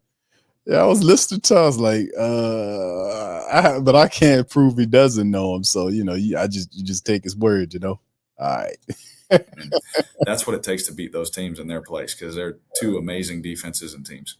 I feel like just watching on the sideline, being stressed out, watching an offense on the road try to do what they do. It's about like starting fast, and it's about conversions. Yep. Like those two things on the road to me. What else do you think are the keys when you go on the road? I think you hit it on the head. I think if you start fast, you can kind of take the crowd out of it at the beginning, because you get up, you got to go down, get a field goal, go down, get a touchdown. It's like, oh crap, that second drive you come out, it's not buzzing as loud as if it was a third down sack to end it, and same thing, moving the chains on third down. If you can sustain a good drive, but if you can convert on third down, Yep. They get tired of that. They get tired of that. After the 5th conversion on a drive, it's kind of quiet. It does. And so for me, it's staying efficient on first and second down are absolutely key, because if you can get in the third and manageables, obviously the percentages are higher, you can get them like that. That's where you can get a first down and take them out of it again. And then those next 2 downs, as it's dead silent. And so, Do you prefer when you get the ball to receive on the road, or do you prefer let the defense do it? Because I'm just saying this is no offense to offensive players, but I'd rather we kick. You know what I mean? A 3 and out on the road in a hostile environment to start a game is like a death sentence. Yeah. Oh, yeah. Yeah. At 100, especially against offenses like Dallas and Kansas City. Yes. Like Yeah. they're unbelievable teams. And so Yeah. for me, I've always begged the head coach. You know how these analytics are now, but I've always like, give us the ball. And they're like, I yeah, we're figured going to you defer. say that. I respect it. Yeah. Yeah. They're like, I don't go wanna out there and sit defer. Yeah, I was like, let me go out there. I want to play, and so That's too I'm funny. all amped up. And Yeah. I was like, honestly, I want to get the first hit out of the way. I was like, I don't want to sit Yeah. here for another 15 minutes while they're on offense. Like, let's go. Yeah, play. that's true. That's true too. Okay, so you got week 17. You got the Raiders Yeah, at home, right in New Orleans, right? it's in New Orleans. Yep. Okay. Yep. So Max Crosby's coming to town. Yep. Is he going to call you little ass boy or medium boy or what do you think he's got? What do you think Max has got up his sleeve? Yeah, the talking point about the starting fast, the efficiency.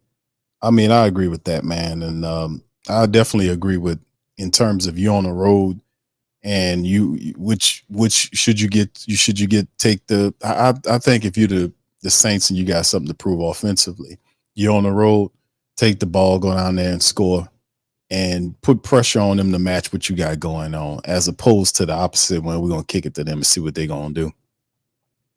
I mean, I guess there's a certain environment for that when you want to do that. Like if you kick an ass at home and you want to kind of switch it. But I do like the mentality of the offense saying, let's take the ball and go down there and score. And like I said, I don't think Derek Carr, like last year, a lot of his stuff was off because of the fact that he was pumped with painkillers and he had all kind of issues delivering the ball accurately. But I mean, if you have enough tape to find out what kind of quarterback Derek Carr is, he's a gunslinger. That's what I got from studying Derek Carr since he's been in the NFL. Seen enough film from him, seen him all last year, looked at a lot of stuff from his Raider days. He's a gunslinger. And when healthy, he's the guy that you get a ball, you have your weapons in place, and everybody's doing what they got to do. And when the play action work and you have a Chris Olave and a Rashid Shaheed taking the top off the defense because one of the safeties have to slip down for run support, and you got one-on-one coverage, and he put that damn ball out there and let Chris Olave run up under it. Let Rashid Shaheed run up under it. Let Taysom Hill run up under it. Elvin Kamara run up under it.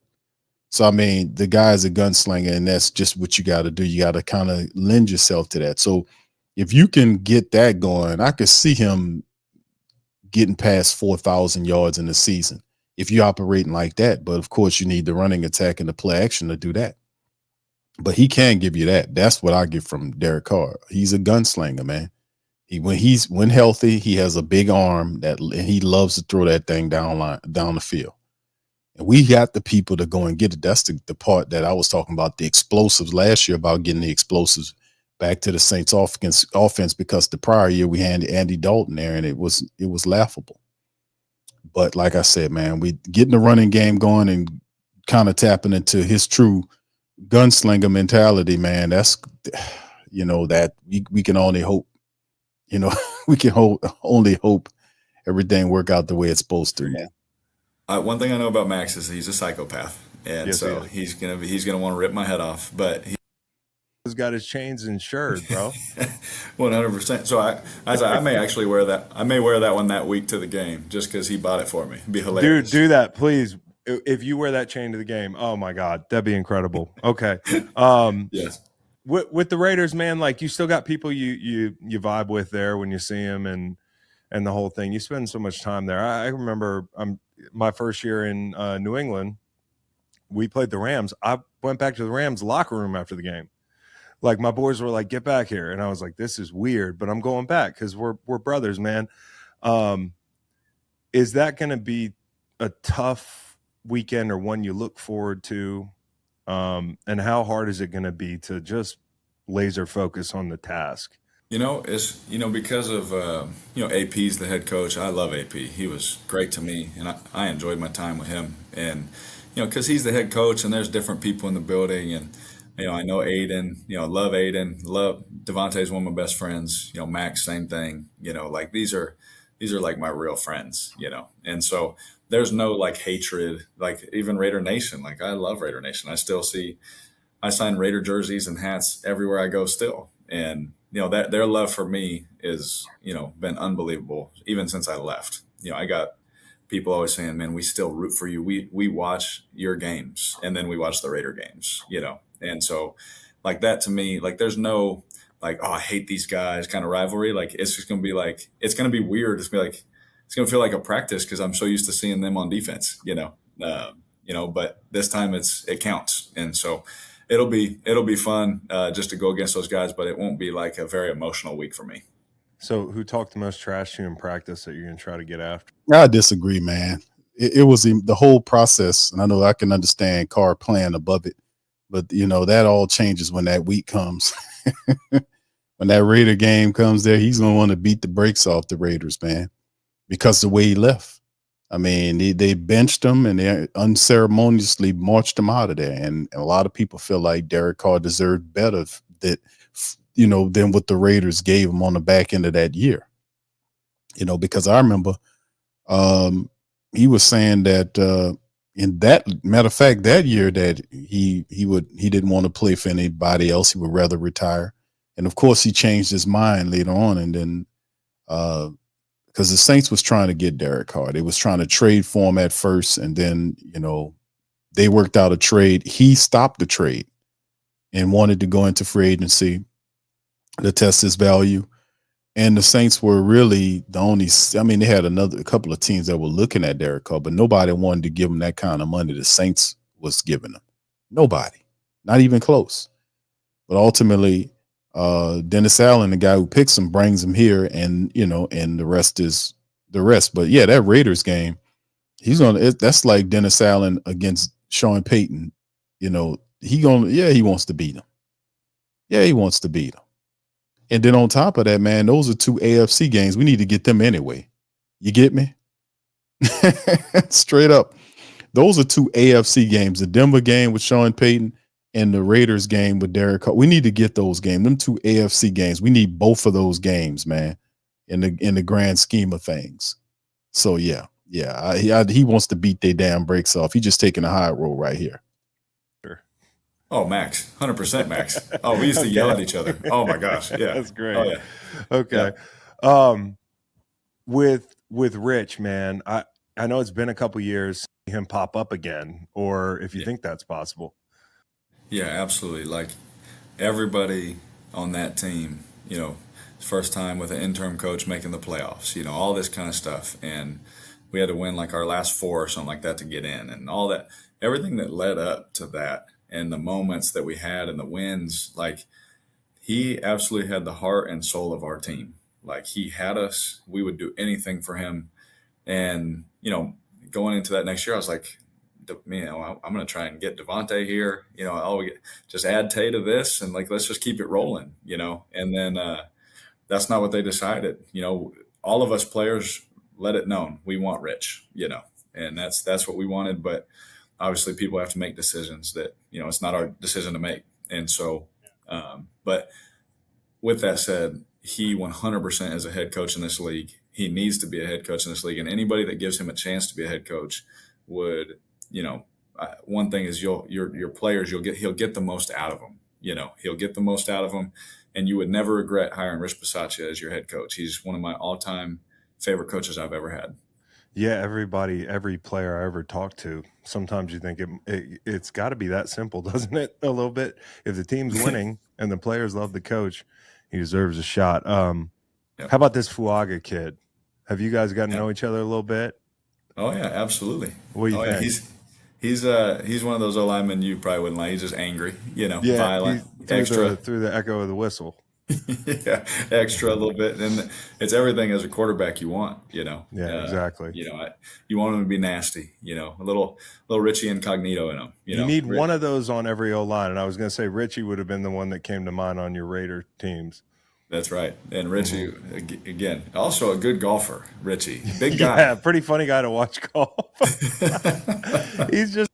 I don't like Rich Cognito, but I do like Fuaga. And like I said, if the temperament that the same comparative comment that was said about Fuaga in terms of big, nasty offensive lineman has an attitude problem in a good way. Said the same thing about Penning a couple of years ago. So if that's the case, we got two big, young, nasty, mean tackles that are very athletic and strong. Yeah, that'd be we should be all right. But and we're gonna finish up in just a second, man. I'm gonna play a little bit of Drew before we get out of here. But do the Saints win the NFC South? It's too early to tell, but obviously. But the things that really make me think about what they need to do, and because it ain't about talent, they have the talent. I've said that. The issue with them is mindset, and do they have the right mindset? Are they hitting on the right attributes, the things that build the correct foundation for success for the team this season? And according to what I'm hearing and what I'm keep hearing, because Dennis Allen said it again in the interview about accountability, but he phased it toward Clint Kubiak and talked about his accountability, then made the comment, that could be something, that catches on to the team. So they're cognizant about the fact that accountability was a big issue. And like I said, they've focalized on that point. So that's one of the things: attention to detail, accountability. Because with those two items, I always harp on that, because with those two items, you can see all of the stuff that most people can't see. Like when I was talking about Derek Carr, if you study the film, you can see him obviously staring people down, and that's not a good thing any quarterback's supposed to do. When you see him just come out of the pocket and look left and stay left, and just looks to that side and just steady and just standing with the ball too long and just staring over there and not even looking to the right, to see what's actually going on. Or it'll be a quick take where you doing it so quick that obviously you didn't study what happened over there. You couldn't possibly have processed it that fast. He'll do this and then go back to where he wants to be. So, I mean, and like I said, that was a lot of film. But attention to detail, that stuff would fix all that, because a guy that's focused and incremental and meticulous like Clint Kubiak or Andrew Janockel about every little step, like Carr saying that they own him, how he's stepping in the pocket, how he's doing this, how he's doing that. Fam, if you have attention to detail and you have accountability, you have these things, that'll fix that. That'll fix the progression issue that we talked about, staring down people. It'll fix the timing issue in the pocket with Derek Carr, and it'll speed them up to keep them on time with the offense. It'll also just fix a lot of stuff, because if you can get your quarterback, who's looked upon as being the leader of the offense, pretty much $150 million guy supposed to be the leader of the team. If you can fix him and have him sped up, that can definitely help everybody else out, especially with the offensive line, because we don't have any guys with issues offensively from the offensive line standpoint. Like, I ain't doing that. These guys over the last couple of years have been in a losing situation. You see what I'm saying, fam? It's been a losing situation. And everybody's ears and eyes are open for success. They realize it. So we don't see how it all looks. But me personally, I like the floor in which they've gotten. I've said this before, and I've given you the receipts on what these guys are saying. And Dennis Allen keep talking about attention to detail. He didn't talk about that as much as he's talking about it now. We've been saying that over and over again. These people finally getting it. So now that they focused on that, I think that'll, like I said before, I think the NFC South in trouble now. The NFC South is in trouble if the Saints are talking attention to detail, accountability, and all this kind of stuff, and they talking about getting the quarterback's footwork together, speeding them up in the pocket. No, that was good, but you need to do it faster, doing that kind of stuff. Some Kanye West Twister type stuff.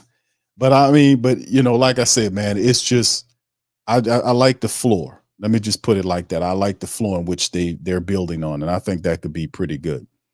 All right, Math says when he speaks is something about it. I don't believe anything he says. I don't think Carr, like I said, man, I think Carr, they like Carr. Some people like Carr's personality. but and that's fine. But when we talk about football, that's two different things. Like your personality off the field when you're not playing football, that's one thing, versus when you're on the field, based on how much money you're getting and where the overall talent of the team is. That's what we keep account for when we talk about this stuff, because most people get in and say, man, he just got here first year. Fam, listen.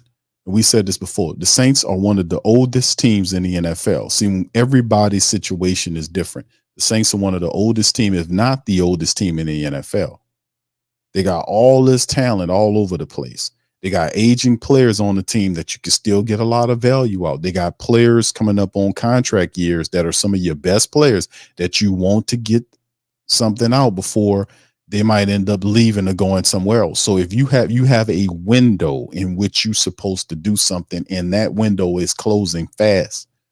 The last couple of years, that window has been closing fast, and we have not, the Saints, and we have not taken advantage of that.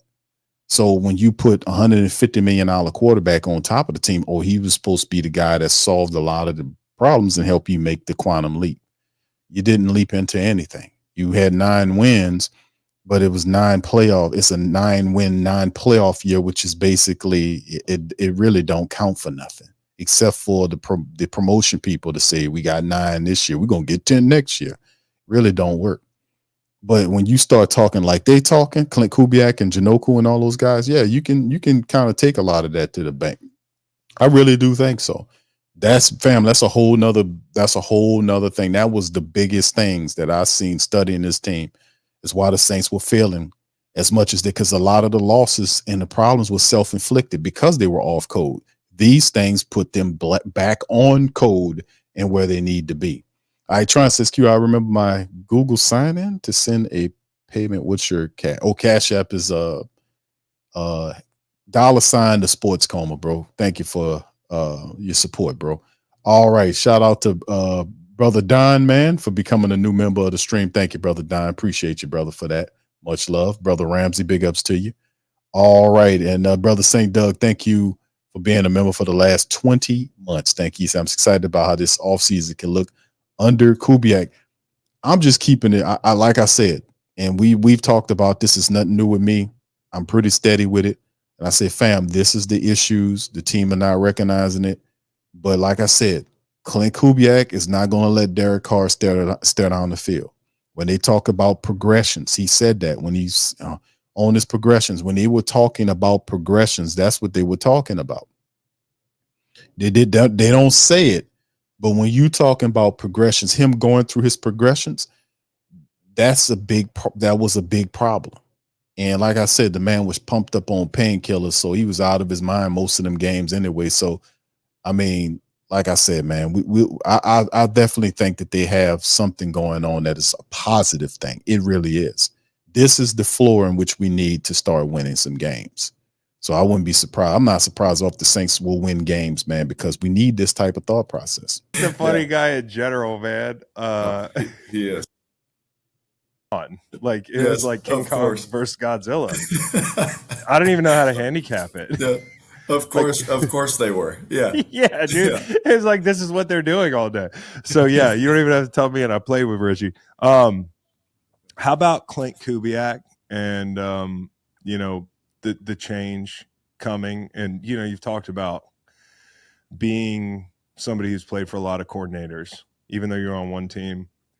What is the most important skill that it takes to pick up a new system, and then how excited are you to pick this one up? Yeah, it's really the time that you spend on it. Whether you're here at the building, when I go home, I play with my kids, hit a couple golf balls for like 30 minutes, and then I'm like, I gotta get back to studying. And you got to put that time. You have to put that time in, or else you're going to be behind the 8 ball of a Kansas City or a Dallas. You're not just competing against your room. It's like we're competing against teams that have been in their system for a while, and it's a great challenge for us. But the one thing I've learned is it's the time you put into it. And so really just being able to become a coach on the field, especially at quarterback, I know guys aren't going to know everything. Well, I'm talking with my hands. It's, you guys got this in the huddle, just pointing so that it kind of eases some, some anxiety for the receivers or the tight ends, and so there was a lot. I've been spending a lot of time just trying to be able to get to that level of excellence so I can help our team get there faster. And so Clint's an amazing teacher. I'll say this about him: he's an amazing teacher. He's an even better person when you're around him, and he holds me to such a high standard every day. Like I threw one today, I was like, "Oh, that's a great ball." I come off, he's like, "Yeah, just a little bit. I need it sooner." And I'm like, you know what? That's freaking awesome, because you're going to push me to try and be perfect. And so for me as a veteran player, that's all you can ask for. Just keep pushing me, keep telling me what you need from me, and I'll try my best to do it. And that sounds like a good marriage to me. Hey, you heard that?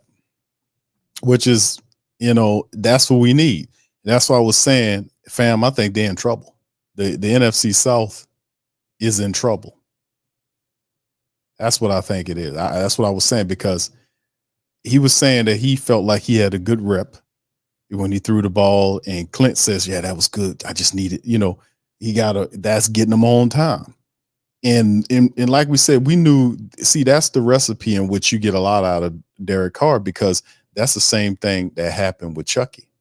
Chucky was the same way. Chucky was on him, and you seen what happened last year. And I know he was banged up a lot of those games, but Pete Carmichael was as soft as it gets, as soft as it can get. He wasn't applying pressure to the Saints offense like they needed to. And of course, it was his weak and meek demeanor. He kind of looked like a little mouse, and looked like a little church mouse, right, with the glasses and the hat. So who's going to take him serious? But, anyway. But Clint Kubiak here, these guys here, they're serious business, man. They got a good system.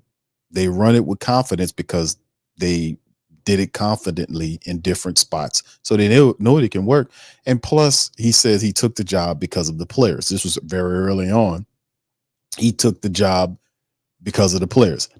And that's why I was telling the family members, listen, if the offense excels in the way we anticipate it is, you could see Elvin Kamara with similar stats what Christian McCaffrey had last year. That could be Elvin Kamara, And if he can get Carr on code and on pace, you can have a 4,000-yard passer in Carr, maybe because I know Brock Purdy had like 4,200 yards last year. Carr could definitely do that. He can put up fourth. He did it, three years in a row with Chucky or something like that. It was like 4,000 yards. He can definitely do it. He's done it multiple years. But that's the recipe to get him there. And that's what I'm talking about. I absolutely love that, man, because that's what you need to win. All right. Yeah, that's what we need.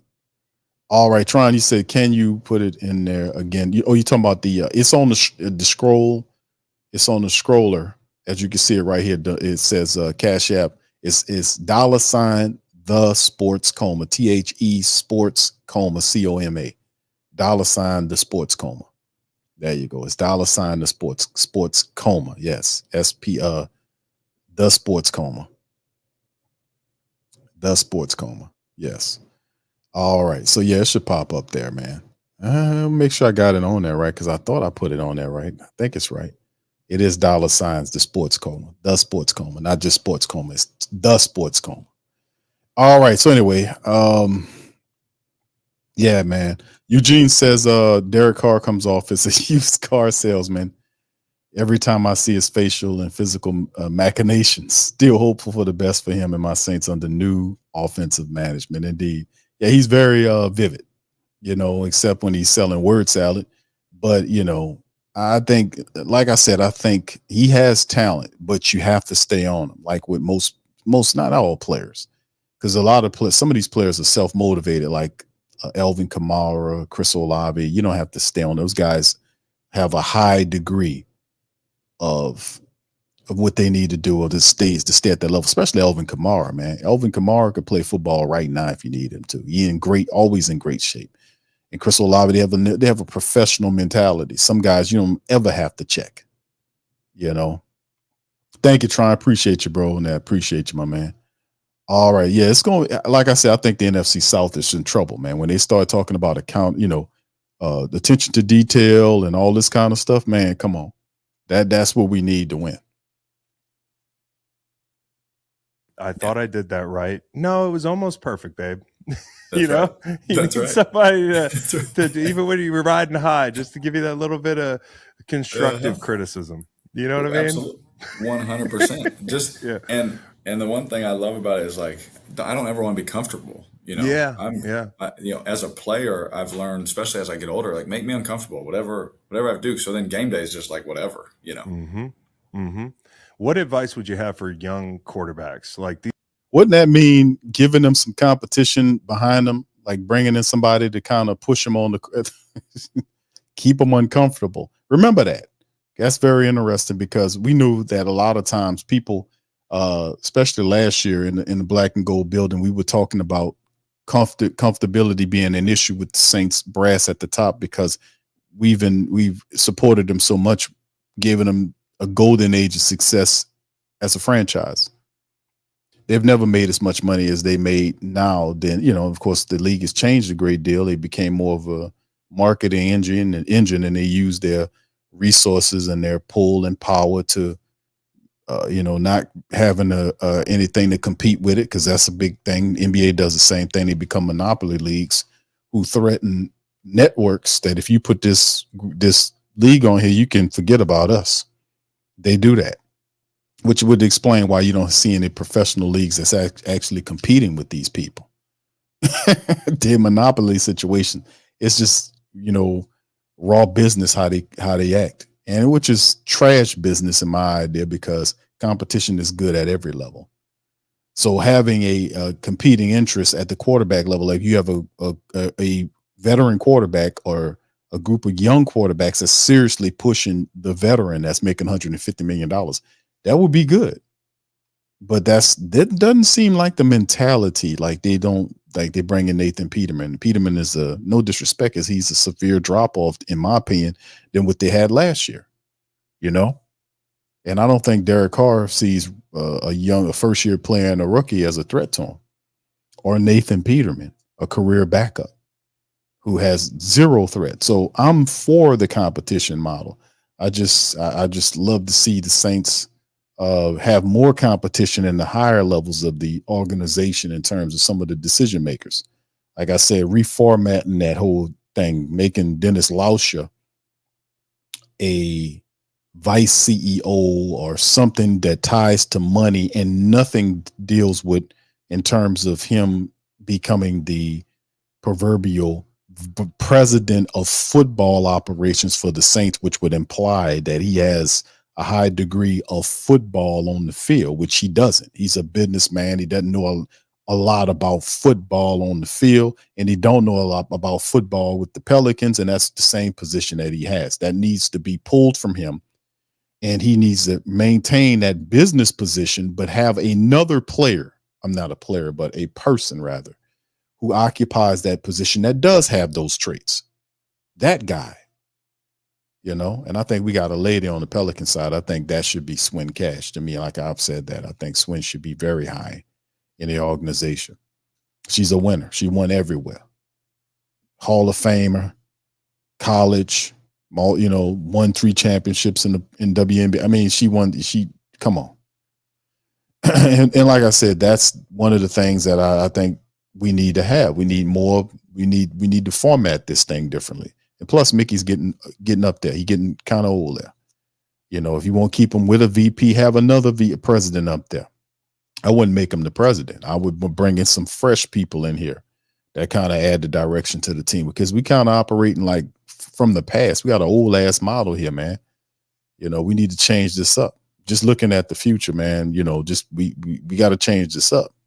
Because that's the problem that we having with these fresh business ideas. Like, we shouldn't be operating in the red all the time. What's going on here?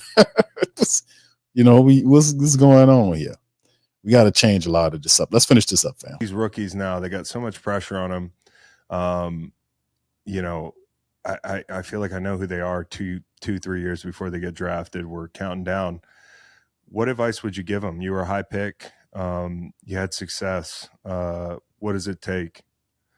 Yeah, I always say this. I was like, you gotta, you're gonna be praised and you're gonna be criticized. Ignore both, because neither matter.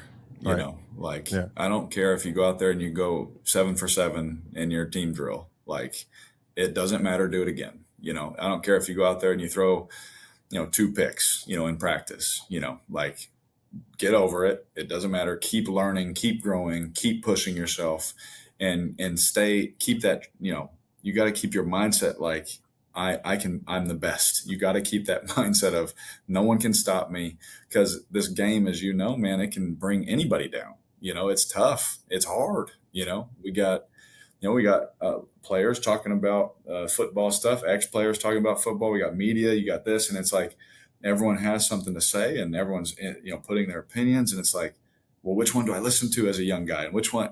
It's like, you know what? Whether they're saying good stuff or bad stuff, it's okay. Like, just move on and keep working. Like they got a job to do, just like you have a job to do, and I think that that's the best advice, especially for this generation, that I can give is, like one of our young guys, he threw 2 passes he probably didn't want, or, like that. I'm like, bro, I'm the first one. I walk straight to him. Who freaking cares? Rip the next one. That's how you're going to get better. And so I had a guy in Matt Schaub that did that for me. Matt, Like, I would make a mistake. He'd be like, dude, who cares? Throw the next one, rip it. Yeah. And it gave me confidence to just be me every day. And who's the rookie? You got Rap. Very interesting take that was, and I can a lot of that I can tend to agree with because the thing is, simple for me is I just listen to the truth. I mean, and how do you know the truth? If you're a football player, you have a code that you was given as a football player that make you a good football player versus a bad football player. There are a set of fundamentals and principles that you're supposed to be adhering to at all times. It's a code. I mean, the entire football world it's the same as life, but everything they do is governed in the same way out here. It's governed, it's codified. There's a rule, when they sign on, they're part of a union. And there's an agreement that you sign. Your contract with the team, it's a code, it's a behavior code that the players are defined by, and if they step outside the lines, they get penalized. We know this. We see this all the time. So, I mean, the truth is, if you're doing what you're supposed to be doing, then, you're going to have some detractors that just probably just don't like you for whatever reason. And that's fine. That goes with it. But that's not really logical. You tend to kind of discard that, but your blessings and your information is going to come from you many different ways. You can't be on an island. It's not made that way with social media and everything like that, because it's not just a diehard like myself that been doing this show for years saying, listen, I don't have an agenda against any of these players. I just want you, if you're going to put on black and gold, I want you to represent us the correct way. No agenda. I want you to win. But if you lose, it's not because of effort. True. One in the chat if you agree with me. That's how I govern. That's how I act. So if you see me upset, it's because of what happened when they criticize players. That's unfair. That's when I jump into action. Or when they, that's what I'm saying. It's the truth that you listen to the truth, man. And I mean, we ain't in such crazy mixed up times where you can't tell what the truth is, man. I mean, they got a lot of people out here that behave like that. But let me tell you something. Everybody know what time it is. Even the rotten ones out there doing rotten things to people.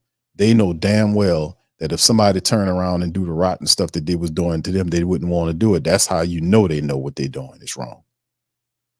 So what I'm saying with Derek Carr's situation is you have to have the ability to discern. That's the ability to decipher between what you could use and what you can't use. That's how you learn. And that's how the good Lord will give you information from various sources. And you keep your ears open, and people will give you good information. They'll give you good game that you can apply to your life that can help you to ascend. I've done it. Many y'all have done it. You never know when something that's going to come to you that's going to help you get the key to get to the next level in your life. I'm telling you how this works. Sometimes you can meditate and it'll come to you. Sometimes you could be outside just having a conversation with somebody. Sometimes you could be listening to somebody give you something that you ain't heard before and give you a key or a jewel and say, you know what, that's it. It happened all the time, fam. It happened all the time. So, like I said, man, I think they're on the right course because I like what the structure that they're building. It seems like to me, based on what I'm hearing, that they're headed in the direction because they're getting on code. Last year they wasn't on much of a code. The backstabbing code, throwing your team under the bus code, none of that kind of stuff. And they're gonna win you nothing. That's when people start losing and people don't want to be on a losing organization, they start losing faith in it. And players get upset because they're losing. And some of these players are perennial winners. They come from winning environment and they don't like the feeling of losing. And they're getting paid regardless. But if they're upset that they're losing, that's not a bad player. That's a good player, because a bad player don't give a damn. He'll keep collecting that check. A good player is upset that they're losing and wants to change. And if he can't get the change or figure out what's going on, then he's gonna go somewhere where he can win, or she can go somewhere that it's just human nature for winners. It's a mentality, and like I told you, when you have a winning mentality, man, and you got people around you that don't care about winning or just perennially losing, man, that can drive you insane, fam. It's all about the mentality. It really is. Rattler down there. So we got Rattler, and then Hayner was a rookie last year. You like Rattler a lot? He's a good kid. Oh, Been Him bothering you for advice nonstop, I hope. asking a lot of questions. Good. We like rookies that ask questions. As a veteran, that's all you want, man. Yeah. He has so much respect. He's like, for what I've done, and the things that I've been able to do, which I haven't done everything I want to do, but done a lot of stuff. You've been there. You've seen a lot. Yeah. And so he should ask questions. Yeah. Yes, I asked a million, and so to see him be that hungry and see Jake be that hungry, like as a veteran, it just helps our team, because I'm like, dude, this is awesome, And they are great people, great teammates, great leaders, and so I'm excited for their future. They're going to be good players. Okay, who are some of the players in division 1 year in on defense that you're like, that guy doesn't get enough credit, or I noticed this guy when I turn on film? Yeah, I would say J.C. Horn is an amazing corner. Now, I know everyone was high on him and he had the injuries and things like that, but when he's out there, man, that guy's an unbelievable football player. And, I absolutely love watching him play. Jesse Bates doesn't get enough credit. He had a pick six on me last year where he was the middle field safety in the red zone. We ran a choice route. Never in my life on a choice route am I thinking about the middle field safety. This dude, I put my eyes on him. He's in the middle. I go to throw the choice, and he picks it off. And I'm like, what the heck? Like, no one does that, So, well, you weren't the only one. He got a few people last year.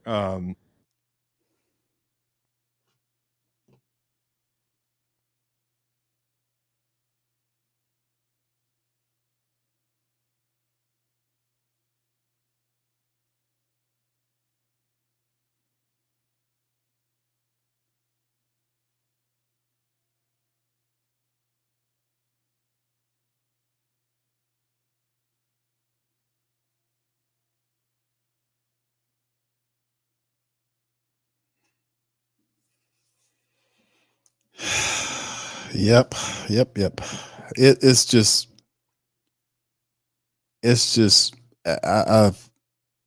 because that play in particular to me is probably the worst play that Derek Carr made for me in that season, because he threw a pick six to a Falcon player, and it contributed to the win for the Falcons beating us in that game.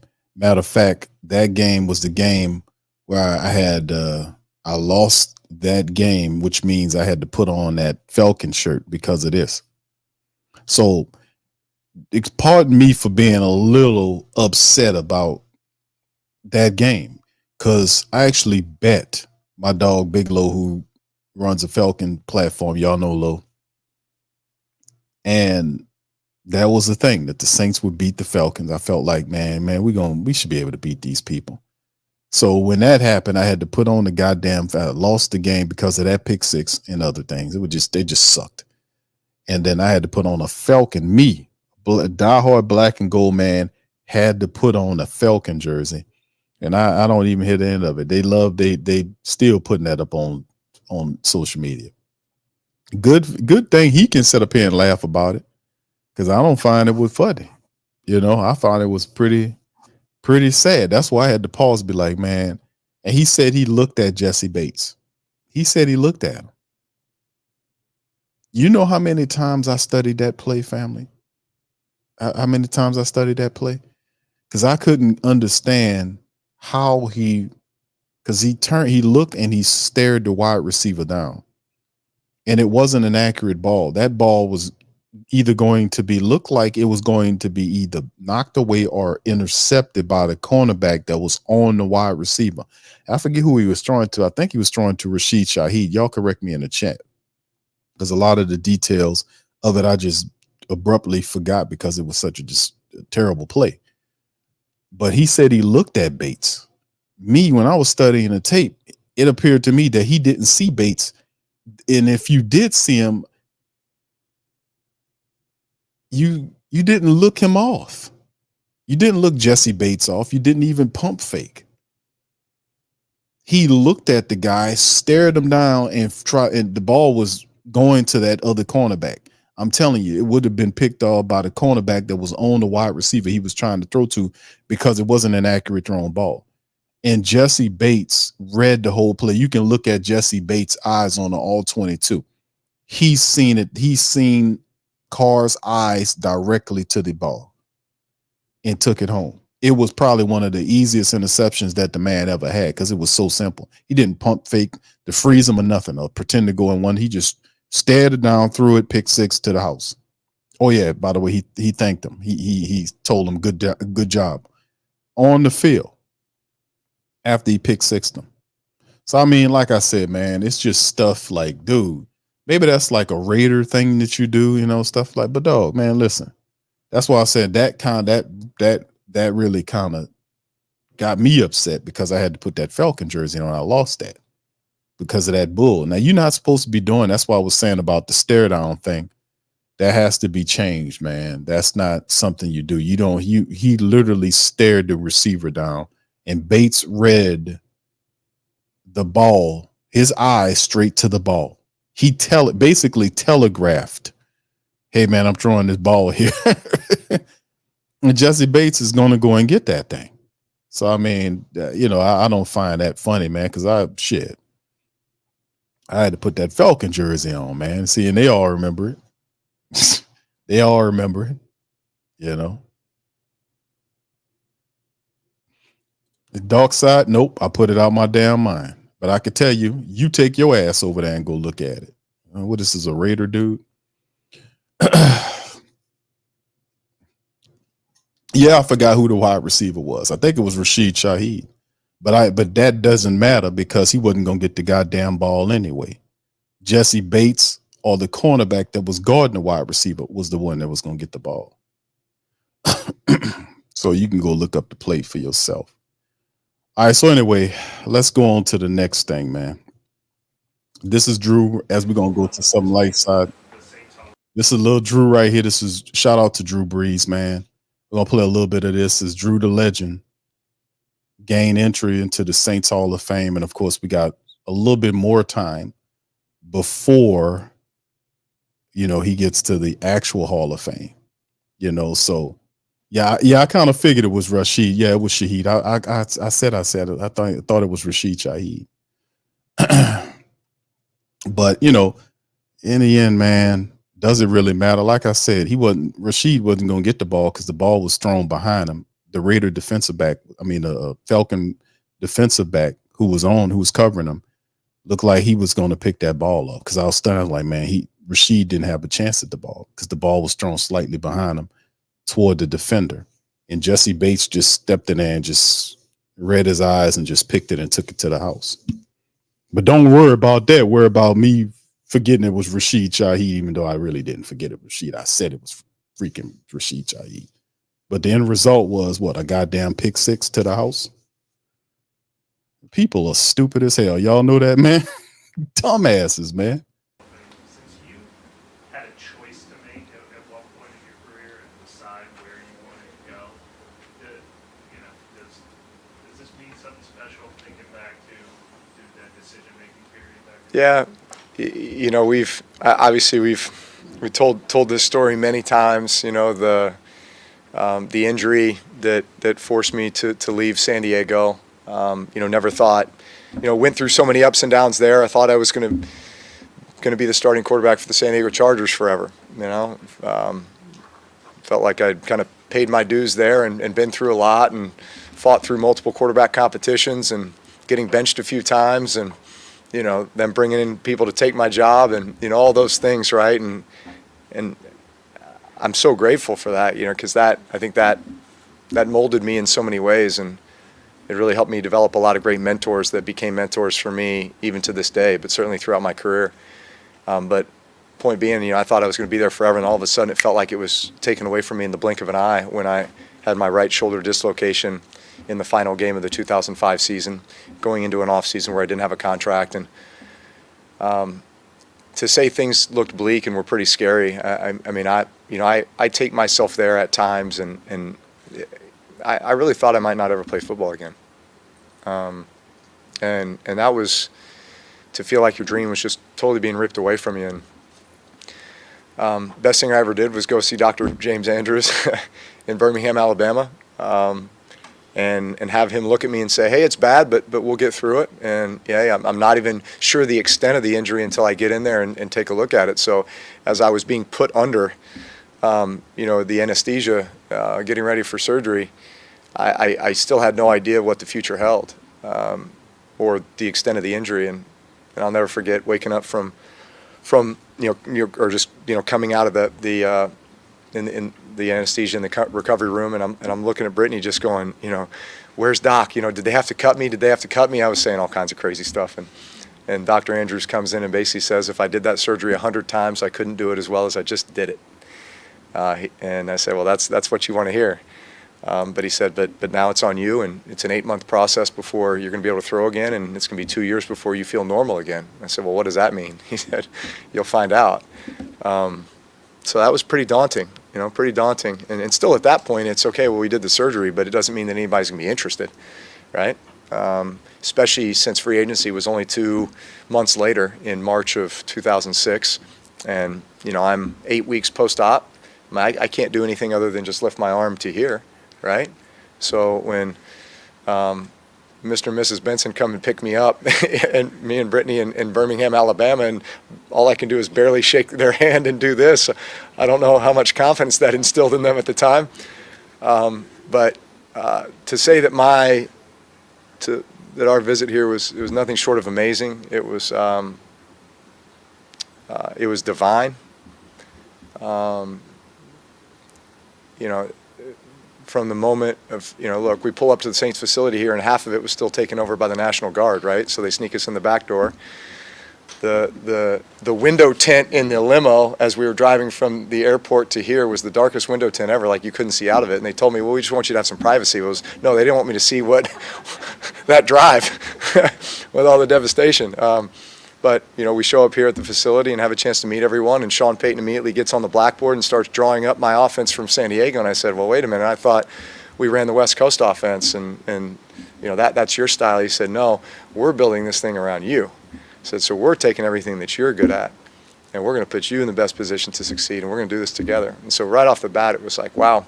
You know, I thought first-time head coach, you know, coming in with all this pressure and all these expectations and so much to prove. I thought it would have been a my way or the highway approach all the way, but it was much different. He was making it a collaboration, and he instilled a ton of confidence in me right away.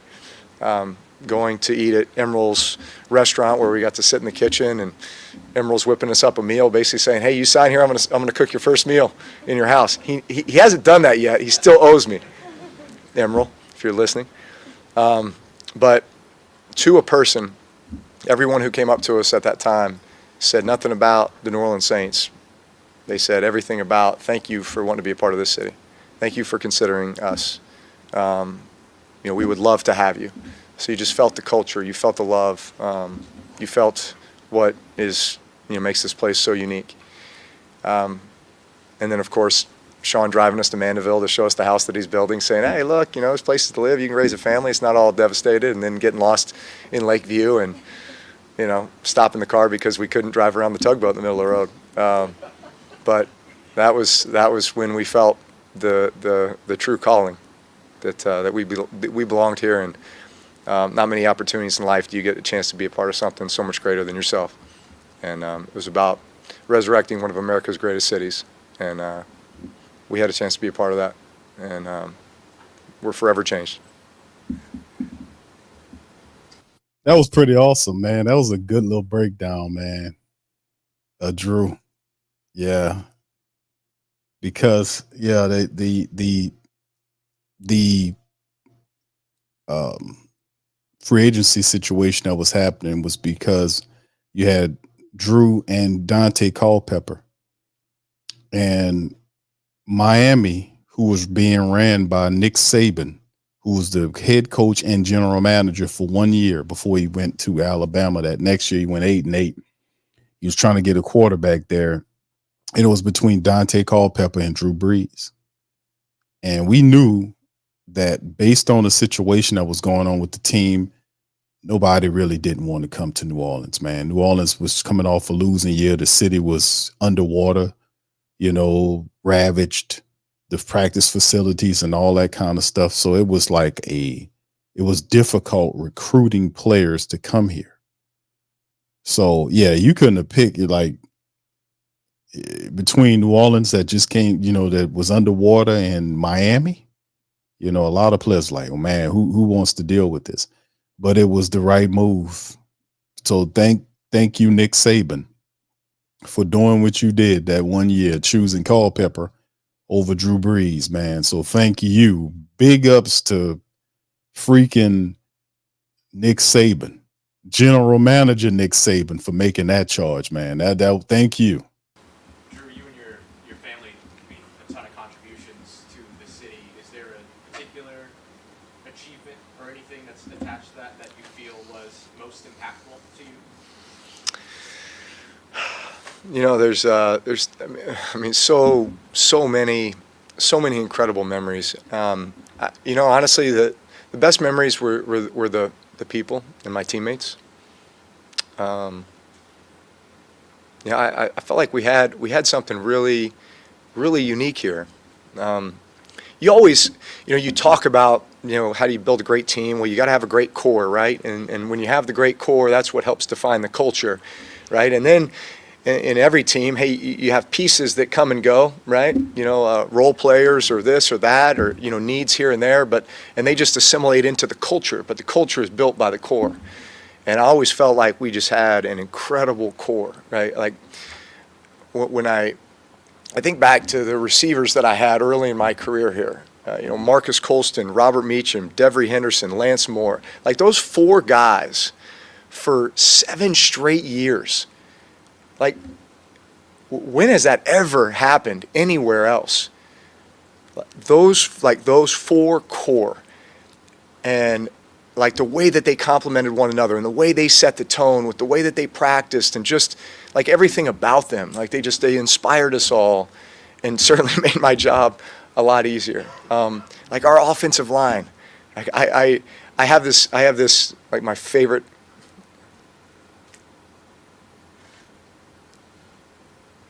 One of my favorite pictures in my office, besides that of my kids and my daughter and my wife, playing sports or what have you, is this picture of our O-line from the Super Bowl, right? And I'm just sitting there going down the line, and I'm like, man, Bushrod, Nix, Goody, Jari, Stinch, and then Streif as our jumbo tight end at the time. Obviously was a mainstay as a starter here for a long time too, but those guys inspired me every day, and I wouldn't have been able to accomplish any of those things without them, and it certainly would not have been as enjoyable without them either. Like they were the reason that I wanted to walk in here every day and be my very best, was for guys like that. Drew, one of the classic photos of all time was you winning the Super Bowl. Yes, indeed, man. Drew Brees, man. The core sets the culture. The core sets the culture. The core.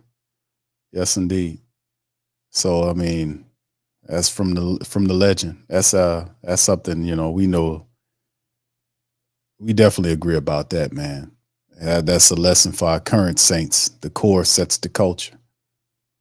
They got to set the culture, fam, for winning again, because we forgot. We got a little amnesia on that right now. We got to get back to winning. Embracing your son up after the Super Bowl. Can you relive that a little bit for us? Well, I can't do it anymore. What's that like for you? Yeah. Yeah. You know, it's funny the visions that you have. And look, I was a sports junkie growing up, right? Like, that's all I wanted to do. Me and my younger brother Reed, just outside, out in the yard, playing sports, denting our parents' garage with tennis balls, pitching to each other, you know, breaking the neighbors' windows. Don't get any ideas. But just playing ball, you know, and, you know, everything was a competition and everything was visualizing what we hoped to come, right? So you're on the basketball court. It's 5, 4, 3, 2, 1, right? You're making the game winner. You're sitting there at the free throw line, you know, having to drain 2 free throws to win the game, or, you know, Ted Williams, you know, 3-2 count, bottom of the ninth, right? Like all that. And so one of those visions was Super Bowl champion, and I'm going to be holding my son. So when it actually happens, it's hard to put into words.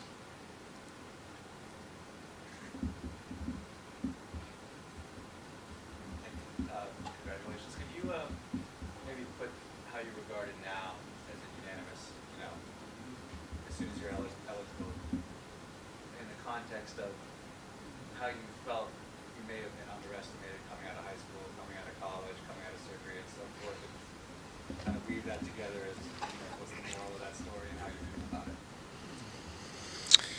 Yeah, you know, so I think I'm a product of not getting what I want. Okay, so what does that mean? Well, had you asked me what I wanted when I was in high school, and I was an athlete, I was playing football, basketball, baseball, like the order of the sports that, had you asked me, you know, what was my favorite, I would have said baseball, basketball, football, right? So if you ask me what I aspired to be, I'm going to be the next Ted Williams, right? Like I'm going to go on and play college baseball, play in the pros, play baseball, right? Football was something I did because I love the game. I love to compete. But really it's because I lived in the state of Texas, and that's what we did. We played football. And it was a bit of a family tradition. So that, number one, never thought I'd be necessarily a professional football player.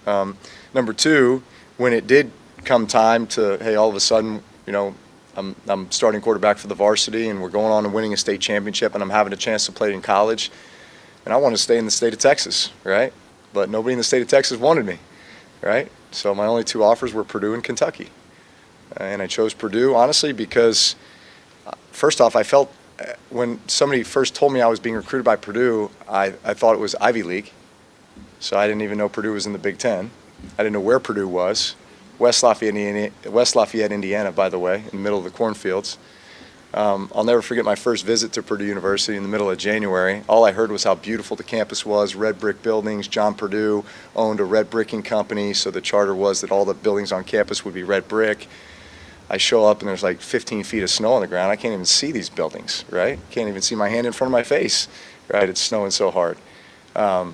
So I'm sitting here going, what am I doing? I'm a Texas kid. I'm supposed to be playing baseball, and now I'm coming up here to the middle of the cornfields to play football. But I chose Purdue because of its academic reputation, because in my mind I was thinking, I'm coming up here to get a great education. I'll go off in the business world and make a career out of that. I had success at Purdue University, expected to be a first-round pick, because I think in your mind, I think that's how you're kind of judging your own value, is the higher I get drafted, the better that people perceive me. At the end of the day, it's not about that. It's about ending up in the right place. and I fall to the second round, but I go to the San Diego Chargers. It was the best place I could have gone because I had a chance to play behind Doug Flutie and play for Marty Schottenheimer. Two incredible influences on my career. I wouldn't be the player that I became without them. And then going through all the adversity that I went through there. Never would have expected being benched so many times or having people brought in to take my job or having then to suffer the injury, which then led me here, right? So all of these examples of me not getting what I wanted, and yet it was molding me, it was strengthening me, it was turning me into who I was supposed to be, and it was extracting the best out of me.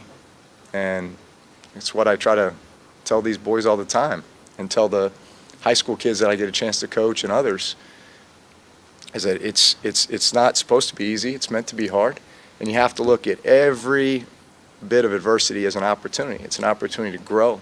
It's an opportunity to learn, and it's, you know, our point A to point B is not God's point A to point B. You know, it's always going to be this, and it doesn't mean you're not going to get there, but you're going to get there when the time is right, and after you have had a chance to learn and grow and battle through that adversity. I always worried about guys who showed up in this building here and hadn't faced some adversity. It usually ended up being a tough road, and usually they didn't make it. It was the guys, and I think it's why we hit on so many undrafted free agents throughout, you know, our tenure here. You know, the guys like Lance Moore and the Pierre Thomases and others that, you know, they weren't drafted. They weren't highly recruited. They had to earn it every single day. They played with a chip on their shoulder. They never took it for granted, right?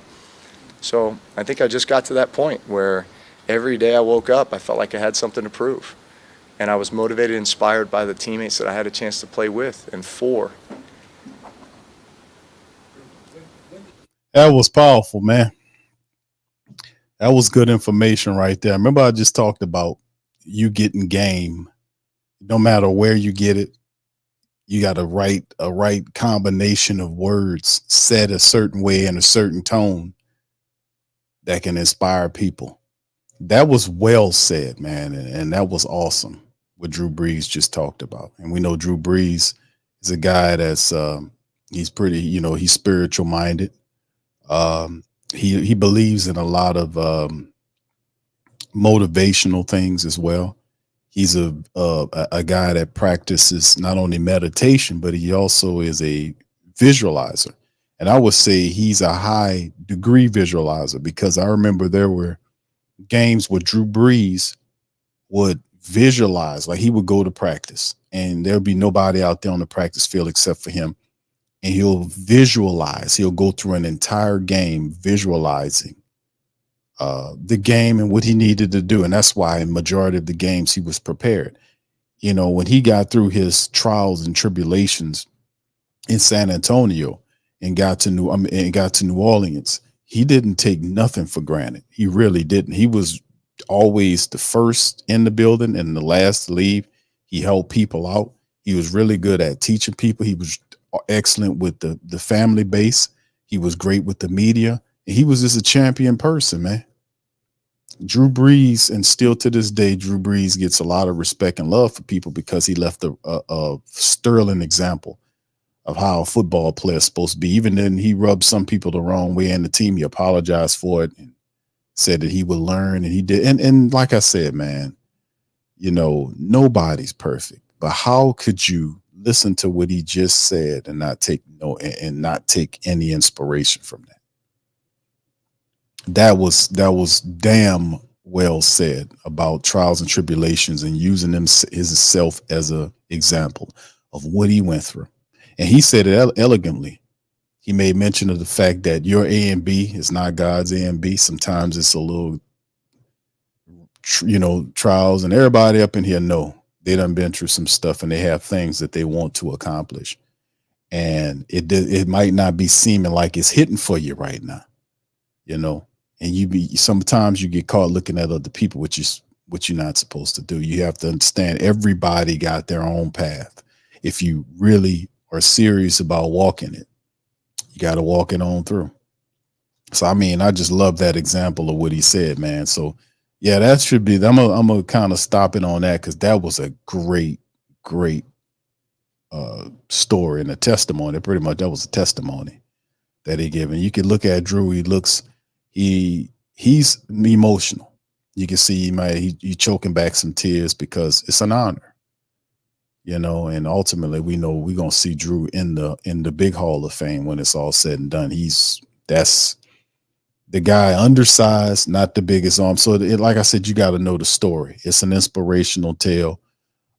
He's not the biggest guy. He's not the strongest, throw of the ball, but he found a way to get to where he wanted to be. He got into the NFL with his stature, with his not being able to be, not the big arm that the NFL wanted, but he beat a lot of the guys with the big arm, statistically speaking. So it just talks about, things that you feel like you might need to have. And he just did something else. He just focused on the mental aspects, his accuracy, and became more accurate than most of the quarterbacks with the big arm. It's just amazing, man, the Drew Brees story, man, like many others. And Drew Brees deserves this, man. So congratulations to Drew for his Hall of Fame induction for the Saints Hall of Fame. And listen, in a little while, he'll be put into the big hall. No doubt about it. First ballot Hall of Famer. That's what Drew Brees is going to be. Little Drew from Purdue is a Hall of Famer, a Saints Hall of Famer, and future NFL Hall of Famer. First ballot. So with that being said, man, we're going to cut out on that, man. Listen, I appreciate all you guys for chiming in on our reaction stream for today. Much love to every last one of you guys. I hope you had a good time. Please do me a favor by hitting the like buttons. If you're on YouTube, if you're in Facebook, Twitter, or X, or Instagram, wherever you are, give me a like button from where you are. Shout out to our Instagram families chiming in on us. That Carr cat, shout out to you, fam, and K Ackett. Hope I'm saying that right. And If Ghazi, shout out to some of the family members on the gram and Twitter and all those places, Twitch. Big ups to you in LinkedIn. Y'all hit the like buttons respectively. Listen, fam, we're gonna bounce back. And we'll see about tomorrow. We'll see what's going on tomorrow. If not tomorrow, it'll probably be on Saturday. We'll come back with another stream, maybe a call-in stream on the weekend where we hear from you guys. We'd love to hear you guys' takes on the Saints so far. But yeah, man, this was a good reaction stream. Reacted to 3 different interviews today, man. So I hope y'all enjoyed it, man. But listen, thank you, Atlanta, Georgia faithful. Appreciate that. Thank y'all, man. Divine, I see you, fam. Appreciate you as well. Big ups to y'all. Man, listen, I'm gonna get on out of here, man. Y'all hit the like button and share, and I'm gonna holler at y'all on the next one. We'll be back probably. I think I'm doing the Pelican post game report stream tomorrow, covering all the latest stuff on the Pel. So y'all be looking out for that. Got some other stuff that will be dropping on, some boxing commentary as well. All that stuff will be happening coming up close to the weekend. So I'm gonna holler at y'all on the next one. Much love, and who that to you. Yeah.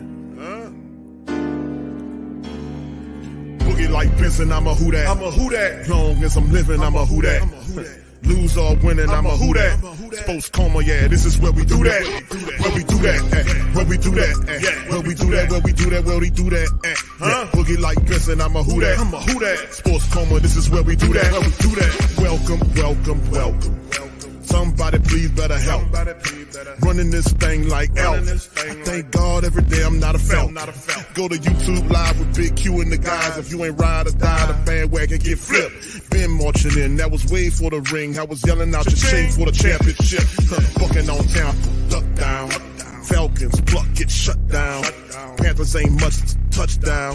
The vision really belong to us now. So much hate on the Saints, you could probably tell. Ever since Bounty Gate hit the NFL, when things seem fishy and you probably smell the crooked referees or Roger Goodell. Yeah, probably like this and I'm a who that. Every day I'm living, I'm a who that. Lose or winning, I'm a who that. It's the Sports Coma, this is where we do that. Where we do that, where we do that, where we do that, where we do that, where we do that. Boogie like this and I'm a who that. It's the Sports Coma, this is where we do that. You're listening to the Sports Coma with Big Q and the guys on the PRO Media Network.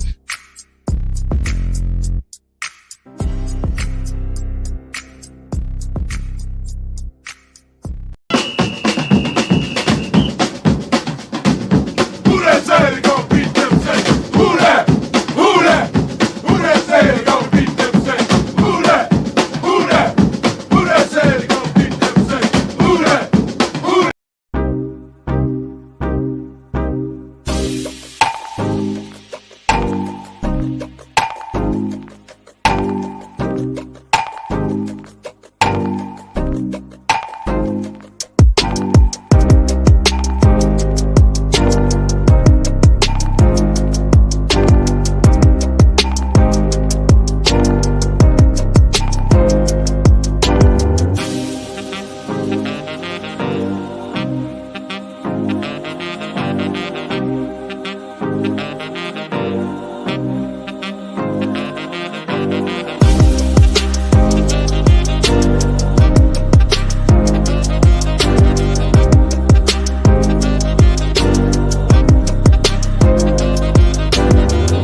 WhoThatDaily.com. That's right, the WhoThatDaily.com. Your one-stop shop for everything New Orleans Saints, New Orleans Pelicans, LSU Tigers, even the top flight boxing news. So if you're a Who That and you're looking for a place to stay up on your team, WhoThatDaily.com is your site. The WhoThatDaily.com for the sport Who That in all of us.